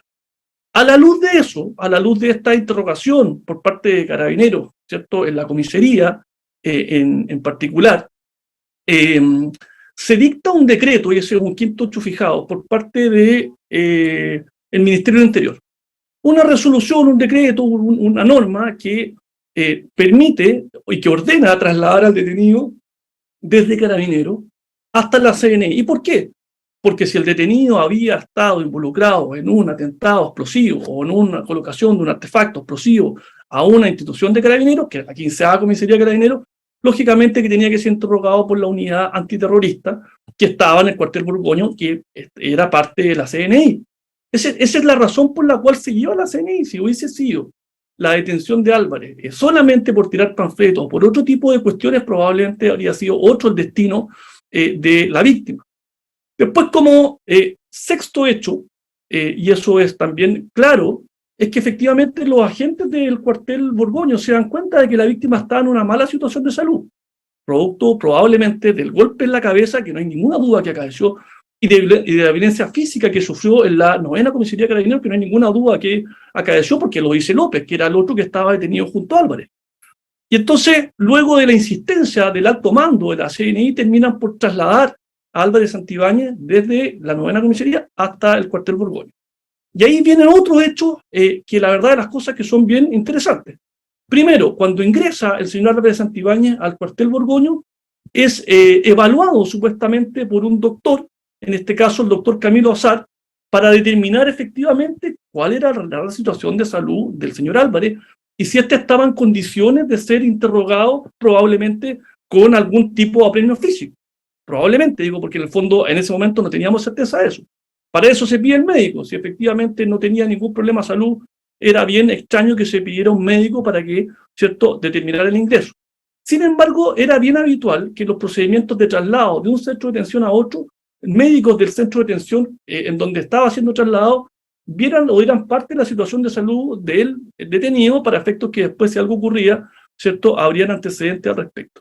Bueno, el doctor Camilo Azar, que no fue procesado en esta causa, determina que solamente tenía una herida contusa cortante en el cuero cabelludo suturada, es decir, se da cuenta de este golpe, de este problema que tenía en la cabeza, este golpe en la cabeza, que era una fractura, en definitiva, un TEC. Pero no hace ningún otro procedimiento para poder, ¿cierto?, mejorar la situación de salud del detenido. Perfectamente pudo haber dicho, oiga, déjeme tomar radiografía, llevémoslos a tomar radiografía o escáner, lo que sea, para ver si efectivamente ese problema en la cabeza era más grave. O pudo haber dicho, oiga, déjenos en observación algunas horas, que era lo que correspondía, para ver si se agravaba la situación del detenido producto del golpe en la cabeza, pero nada de eso ocurrió. Y esa es una negligencia médica que no podemos soslayar.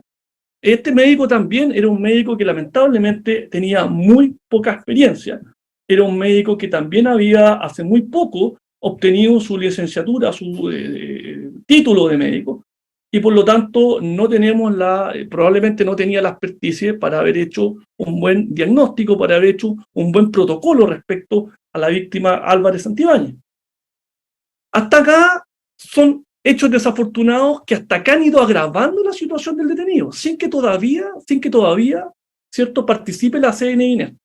Luego, según lo fija la propia sentencia, media circunstancia, y no lo voy a cuestionar, es sometido a premios físicos equivalentes a premios ilegítimos o tortura por parte de funcionarios de la CNI en el cuartel Borgoño mientras están los 5 días detenido conforme a la ley y el decreto 2449 del Ministerio del Interior. Eso es así y no lo voy a cuestionar. Tanto es así que parece ser que la situación empeora, producto de todas estas desaciertos y negligencia, y decide la CNI, que no es un protocolo habitual, llamar a un segundo médico. Generalmente el protocolo es cuando entra y cuando sale, no al medio, pero parece que la situación de salud vieron que empeoró por los agentes de la CNI a Álvarez y llaman a un segundo médico para ver si estaba en condiciones de mantenerse detenido en dicho cuartel los días que quedaban y si el detenido era capaz de soportar cierto nuevo interrogatorio. Si no, no se explica cuál es la razón por la cual llaman a un segundo médico que lo analice. Y ahí nos encontramos con el doctor Jürgensen, quien efectivamente, ¿cierto?, es llamado al cuartel Borgoño para atender al detenido. Supuestamente el examen duró 15 minutos y él determina que tiene una gastritis severa y le recetó una inyección. Ese es el diagnóstico del médico Jürgensen. Es decir, pareciera ser que hasta ahí tampoco había acertado el diagnóstico del médico Jürgensen, si es que efectivamente estaba con este golpe en la cabeza y si efectivamente su condición física, por los apremios en Carabineros y por los apremios en el cuartel Borgoño, parecía que empeoraba su situación de salud.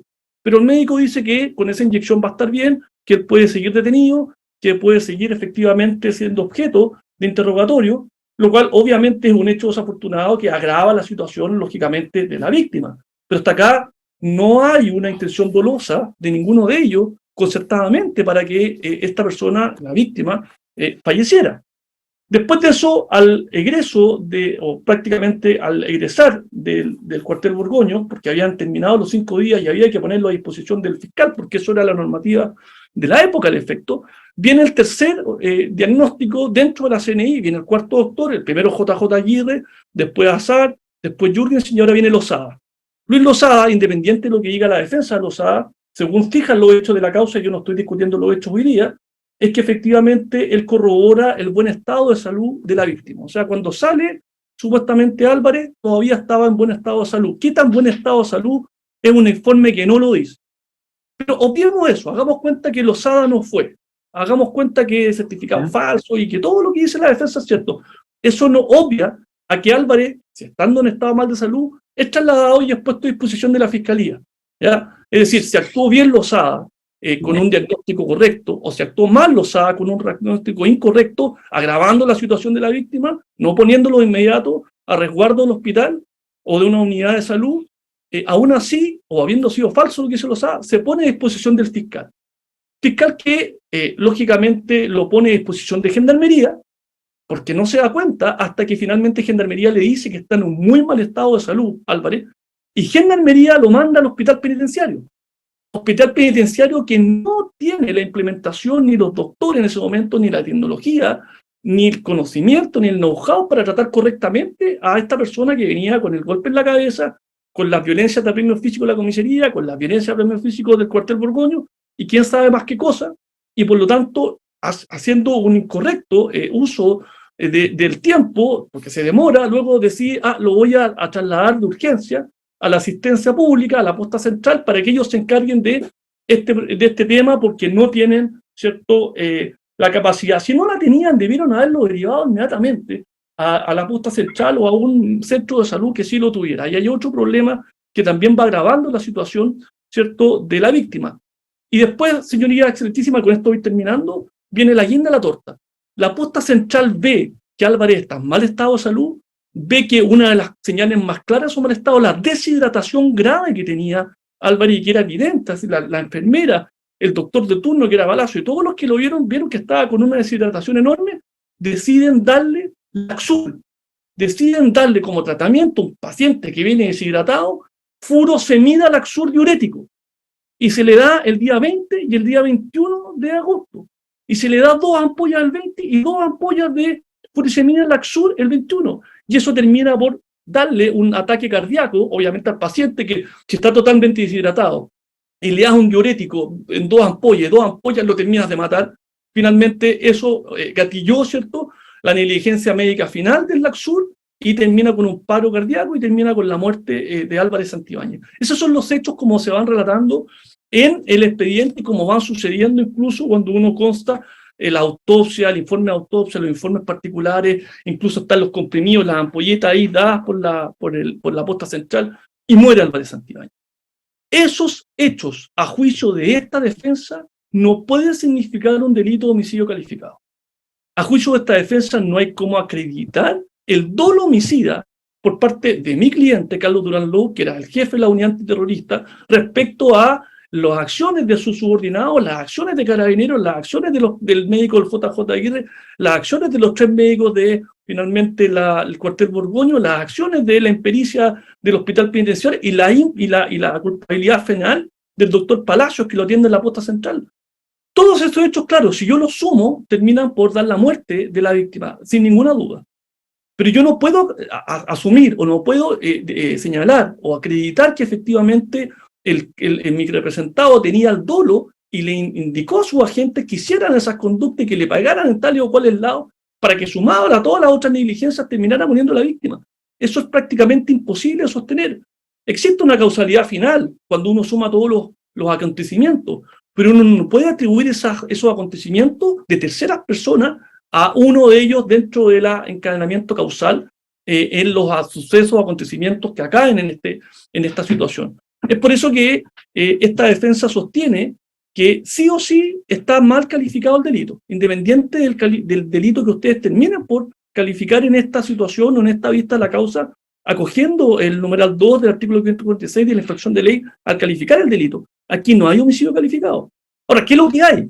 Bueno, algunos pensarán que hay, como esta defensa, un cuasi delito homicidio. Hay culpa de, por ejemplo, los agentes de la CNI haberlos apremiado físicamente si ya estaba con esa lesión y haber, ¿cierto?, apremiado físicamente a pesar de que ellos sabían de que habían 3 doctores que lo estaban examinando, en fin.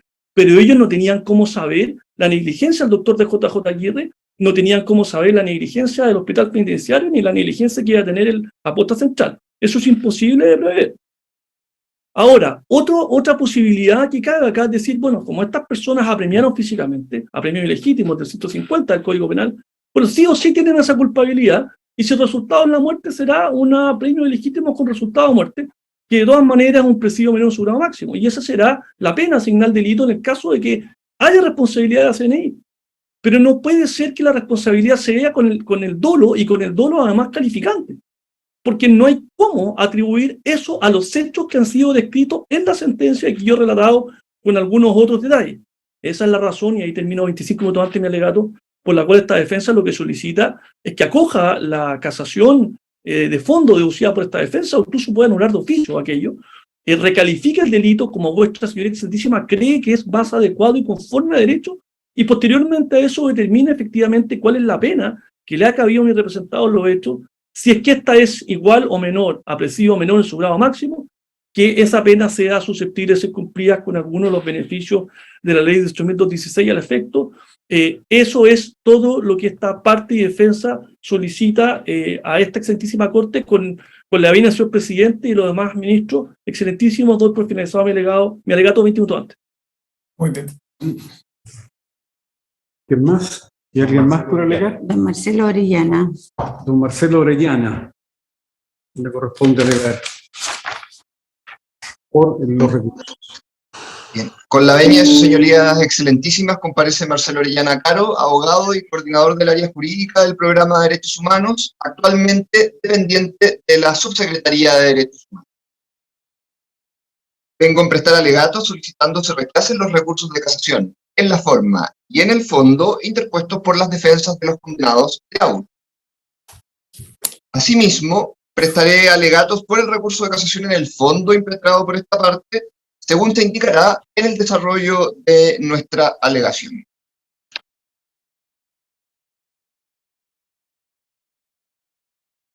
Iniciaré, su señoría excelentísima, refiriéndome al único recurso de casación en la forma interpuesto por una de las defensas.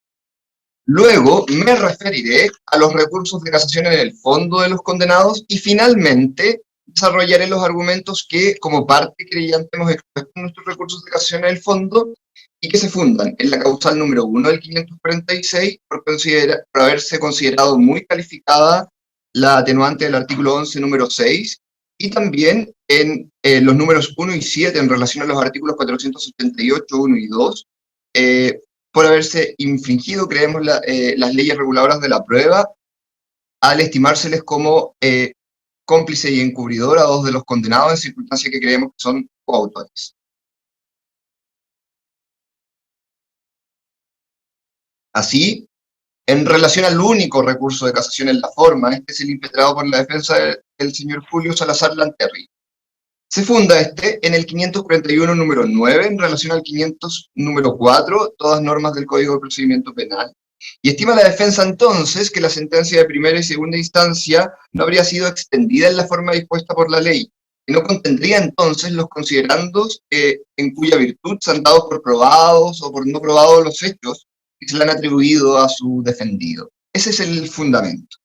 Entonces, cabe preguntarse, ¿cuál es esta ausencia? O de otro modo, ¿por qué esta defensa indica que no contendría estas consideraciones? Tanto el fallo de primera como el de segunda instancia. ¿Y por qué me lo pregunto? Porque de la sola lectura del fallo se desprende con absoluta claridad que todas estas consideraciones están contenidas. Están en el considerando octavo, el noveno, 23º al 25º en relación específicamente en torno a su defendido en todo el fallo de primera instancia. Y en el considerando tercero en el fallo de segunda instancia, que es muy clarificador al respecto, porque ya se pronuncia respecto a un recurso de casación en la forma por la misma causa. En definitiva, sostener que adolece de este vicio no se condice con la realidad. Bien, eso en cuanto al único recurso de casación en la forma. Vamos a aquellos recursos de casación en el fondo. Primero, el impetrado por la defensa de don Jorge Vargas Borges. Entiendo aquí que lo que se pretende argumentar por la defensa es una suerte de falta de participación de la gente en el homicidio calificado de don Federico Álvarez Santibáñez. No debemos olvidar que, tal como se da cuenta en el fallo de primera instancia por el ministro de Fuero, el señor Mario Carroza, que es confirmado por la Corte de Apelaciones detalladamente, durante toda la prueba rendida, el tribunal pudo adquirir la convicción que a don Jorge Vargas Boris le cupo participación inmediata y directa en este homicidio calificado del señor Federico Álvarez Santibáñez. Pues incluso él reconoce ser parte del equipo de la CNI que interrogó a la víctima en el centro de detención Cuartel Borgoño. Pero lo más importante acá, creemos nosotros, en torno a este recurso, es que se sustenta en dos causales incompatibles entre sí, la del número 1 y la del número 2. Porque la del número 1 parte del supuesto que la sentencia que se busca invalidar ha realizado una calificación con arreglo a la ley. En cambio, el número 2 justamente supone lo contrario. Por tanto, debe ser rechazado.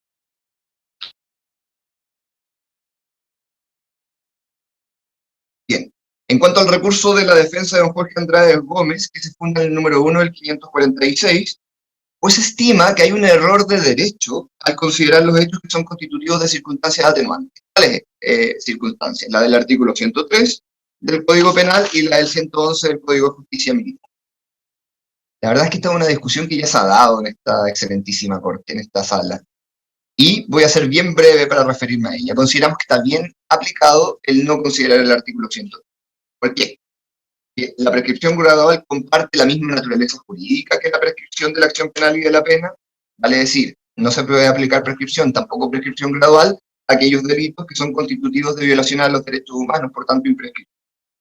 Segundo, porque la aplicación del artículo 103, como ya se ha dicho, se vulnera de manera manifiesta el principio de proporcionalidad de la pena, propiciando una suerte, una especie de impunidad a los autores de violaciones a los derechos humanos, al momento de que les impone una pena tan leve que representa solo una especie de apariencia de justicia, no solo para las víctimas y sus familiares, sino también para la sociedad toda.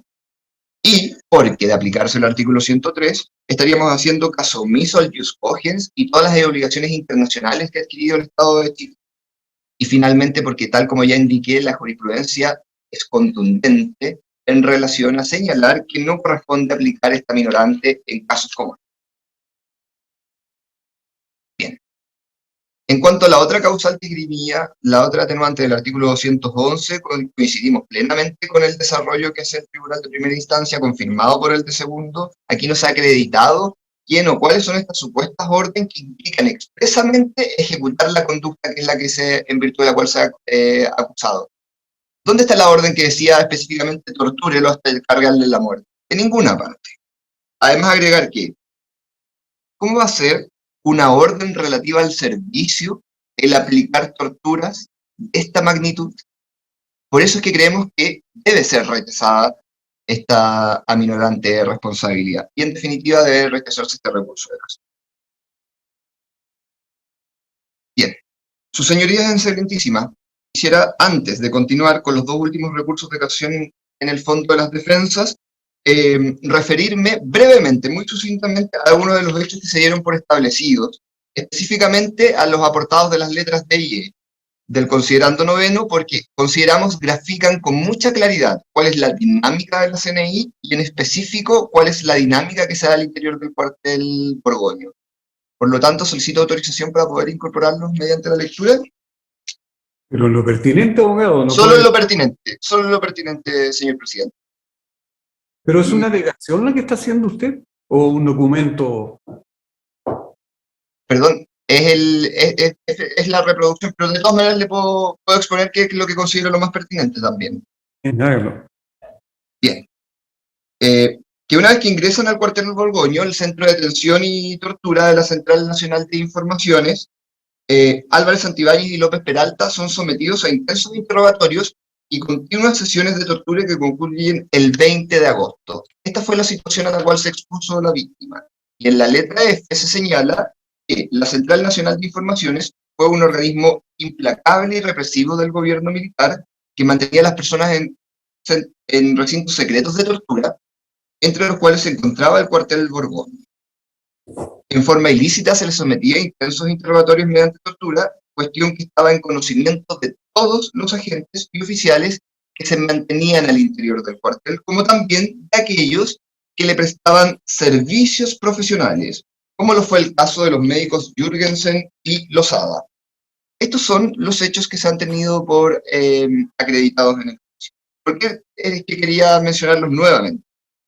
Para referirme ahora a la defensa de don Carlos Durán Low, que sustenta el recurso en la causal número 2 del 546, la alegación que acabamos de escuchar.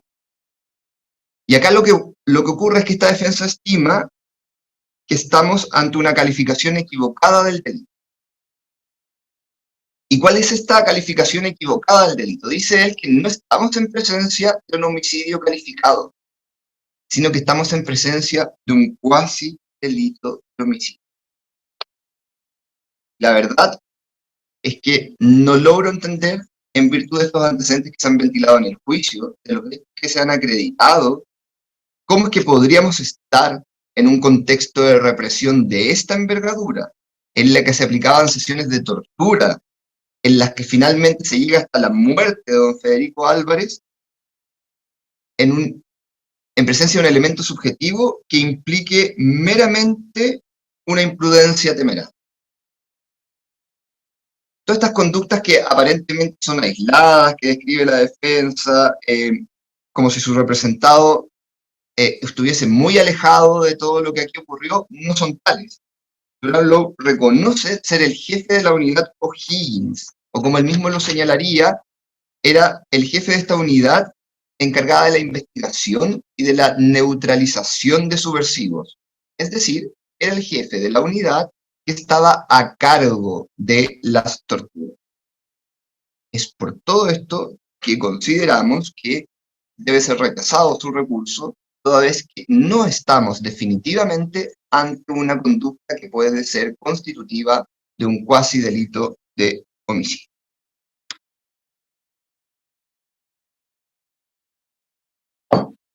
Bien, y finalmente en cuanto al recurso de casación en el fondo de las defensas de Luis Lozada Fuenzalida, que lo funda en los números 7 y 3 del artículo 546. En definitiva, todos sus argumentos apuntan a señalar que al facultativo le cupo una participación criminal, o que no le cupo participación criminal en el fallecimiento de la víctima Álvarez Santibáñez. Y fijan en el error de derecho, ya sea por estimar que hubo infracción a las leyes reguladoras de la prueba, o ya sea porque el hecho se habría acreditado de encubrimiento, sosteniendo que no tiene participación. Sin perjuicio de que a continuación me referiré a nuestro recurso, me referiré brevemente a lo que señala en torno a las infracciones de las leyes reguladoras de la prueba de la defensa. Sostiene que se ha valorado erróneamente por una supuesta,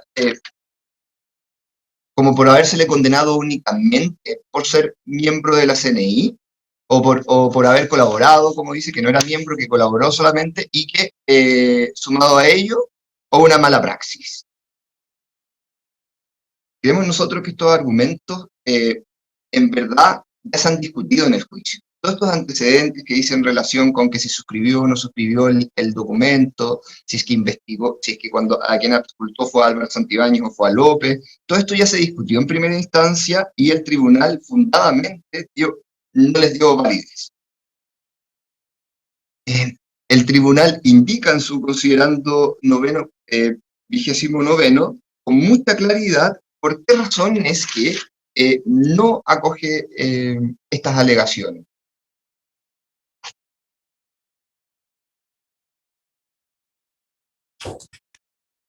Bien, y por último, señorías excelentísimas, me referiré a nuestro recurso. Se fundamenta en una primera parte en la causal número 1 del artículo 546, porque estimamos que hubo un error de derecho efectivamente al tener por muy calificada la atenuante de irreprochable conducta anterior del artículo 11, número 6, y asimismo lo fundamos en las causales 1 y 7 del artículo 546, en la medida que se han vulnerado las leyes reguladoras de la prueba, permitiéndose la calificación de la participación de los médicos Manfredo Jürgensen en calidad de cómplice y de Luis Lozada en calidad de encubridor.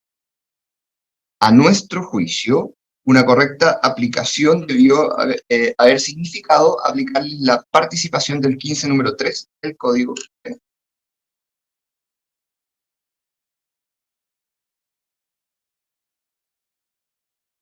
Bien, en relación a las consideraciones que se tuvieron en vistas para considerarle irreprochable conducta anterior, muy calificada a Lozada y Jürgensen, consideramos que no está acorde a los estándares fijados por la jurisprudencia ni tampoco por la doctrina en este punto. Se señala que ambos encartados habrían demostrado una conducta que da cuenta de poder adjudicarles esta calificación a su atenuante, y no tenemos claridad de que cumpla con un estándar superior como para poder calificarla. Todos los antecedentes que puso la defensa nos parece que son insuficientes para estar ante este plus que se requiere, tal como lo ha señalado la doctrina y también la jurisprudencia. De hecho, si hay un antecedente que dice relación con cuál ha sido la conducta de estos médicos, está justamente esta sanción, esta expulsión del Colegio Médico del año 1985. Es decir, estamos ante médicos, porque no podemos señalar que el solo ejercicio de la medicina va a constituir esta calificante, de médicos que sus pares consideraron que tenían un comportamiento con faltas éticas y que por esa razón fueron expulsados o sancionados con la expulsión del Colegio Médico. Así creemos que no se cumplirían los requisitos como para estar ante esta mayor calificación. Y finalmente, para ir cerrando, en relación a la causal de los números 1 y 7, en relación al artículo 488, 1 y 2, por haberse calificado la participación de Alfredo Jürgensen como cómplice y de Luis Lozada como encubridor.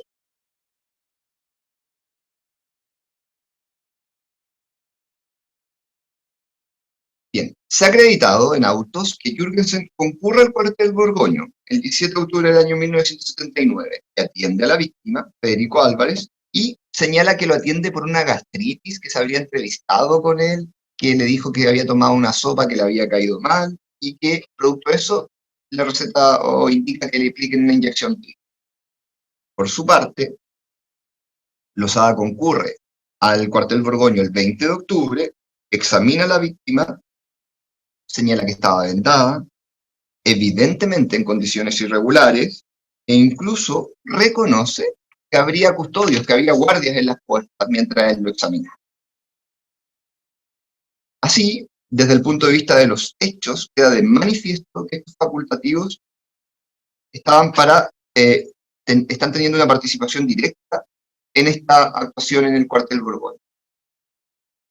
Esta participación es con conocimiento, creemos nosotros, y asumiendo un plan común en todo este contexto de represión que es el que yo hacía alusión cuando leí los considerandos en lo pertinente. Todo un contexto de represión que está acreditado, que incluye a los torturadores, a los captores, a los jefes de grupo, a todos aquellos que se encontraban ejerciendo esta labor de represión, por así decirlo, en la CNI. Hay un plan común orientado a la tortura y los malos tratos en la cual participan estos facultativos. Entonces, cabe preguntarnos cuál era esta utilidad de tener médicos en este contexto de malos tratos, de torturas, de agresiones y finalmente de ejecuciones que se daba al interior de un cuartel de represión de la CNI. Y la respuesta es que esta intervención profesional de estos facultativos dice relación no necesariamente con el resguardo de la salud, de la integridad física de los detenidos, en específico don Federico Álvarez, sino que con una intervención muy funcional, orientada al objetivo delictivo. ¿Y cuál era este objetivo delictivo? Era mantener a la víctima en condiciones de continuar siendo interrogada, vale decir, continuar siendo torturada, para que pudiera decir todo lo que sabía sobre las eventuales organizaciones que competían al régimen dictatorial. Por eso es que se ha ya acreditado todo este contexto de represión, las visitas de los médicos de Jürgensen, de Lozada, no son cuestiones inconexas o acciones particulares, sino que cumplen a la postre toda una funcionalidad para mantenerlo en ese centro de tortura. Y obviaron total y absolutamente las malas condiciones de salud en las que se encontraba.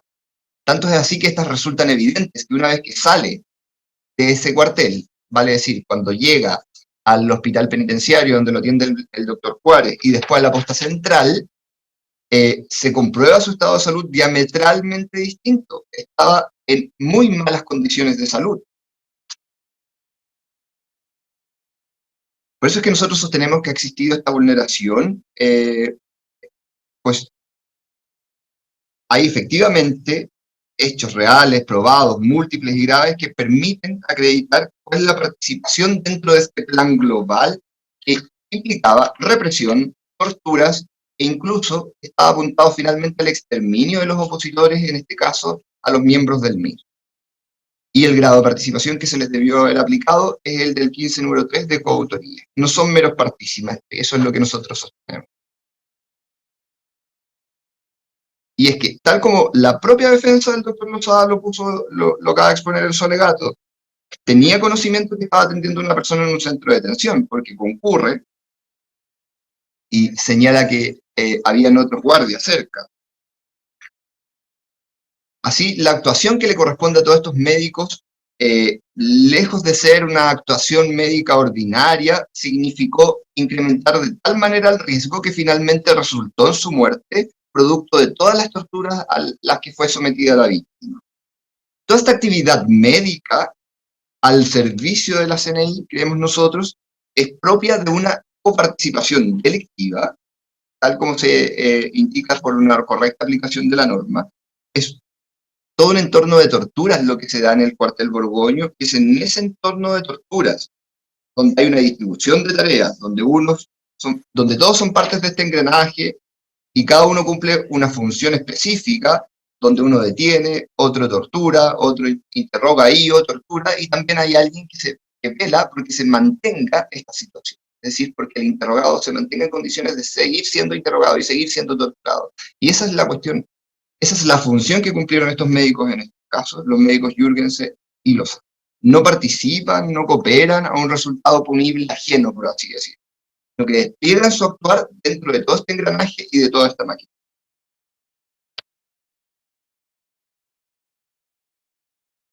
En definitiva, solicitamos se rechacen entonces los recursos impetrados por las defensas y que, atendidos los argumentos expuestos por esta parte, en nuestro recurso de casación en el fondo, se invalide el fallo por las causales ya invocadas y ya señaladas y se dicte la correspondencia de sentencia de reemplazo. Muy bien. Bien, terminó, señor, ¿no? Sí. El El abogado. El abogado terminó el que estaba en este minuto, ¿no? Sí. Aquí va a quedar, ¿o no? ¿Perdón? ¿Cuánto nos queda? Mira, nos queda el señor Bustos ¿Ya? con 35. Después queda don Felipe Solís con 35 y don señor Caucoto con 30. No, mañana no. Como casi 2 horas, por eso. Para mañana tenemos. Mañana no. Para mañana. Mañana es Martes 18. Martes 18, sí. Tenemos que suspender. No es posible seguir escuchando alegatos, así que continuamos con la recepción de los mismos. A primera hora, 8:30 de la mañana. Antes de las agregadas. Bien.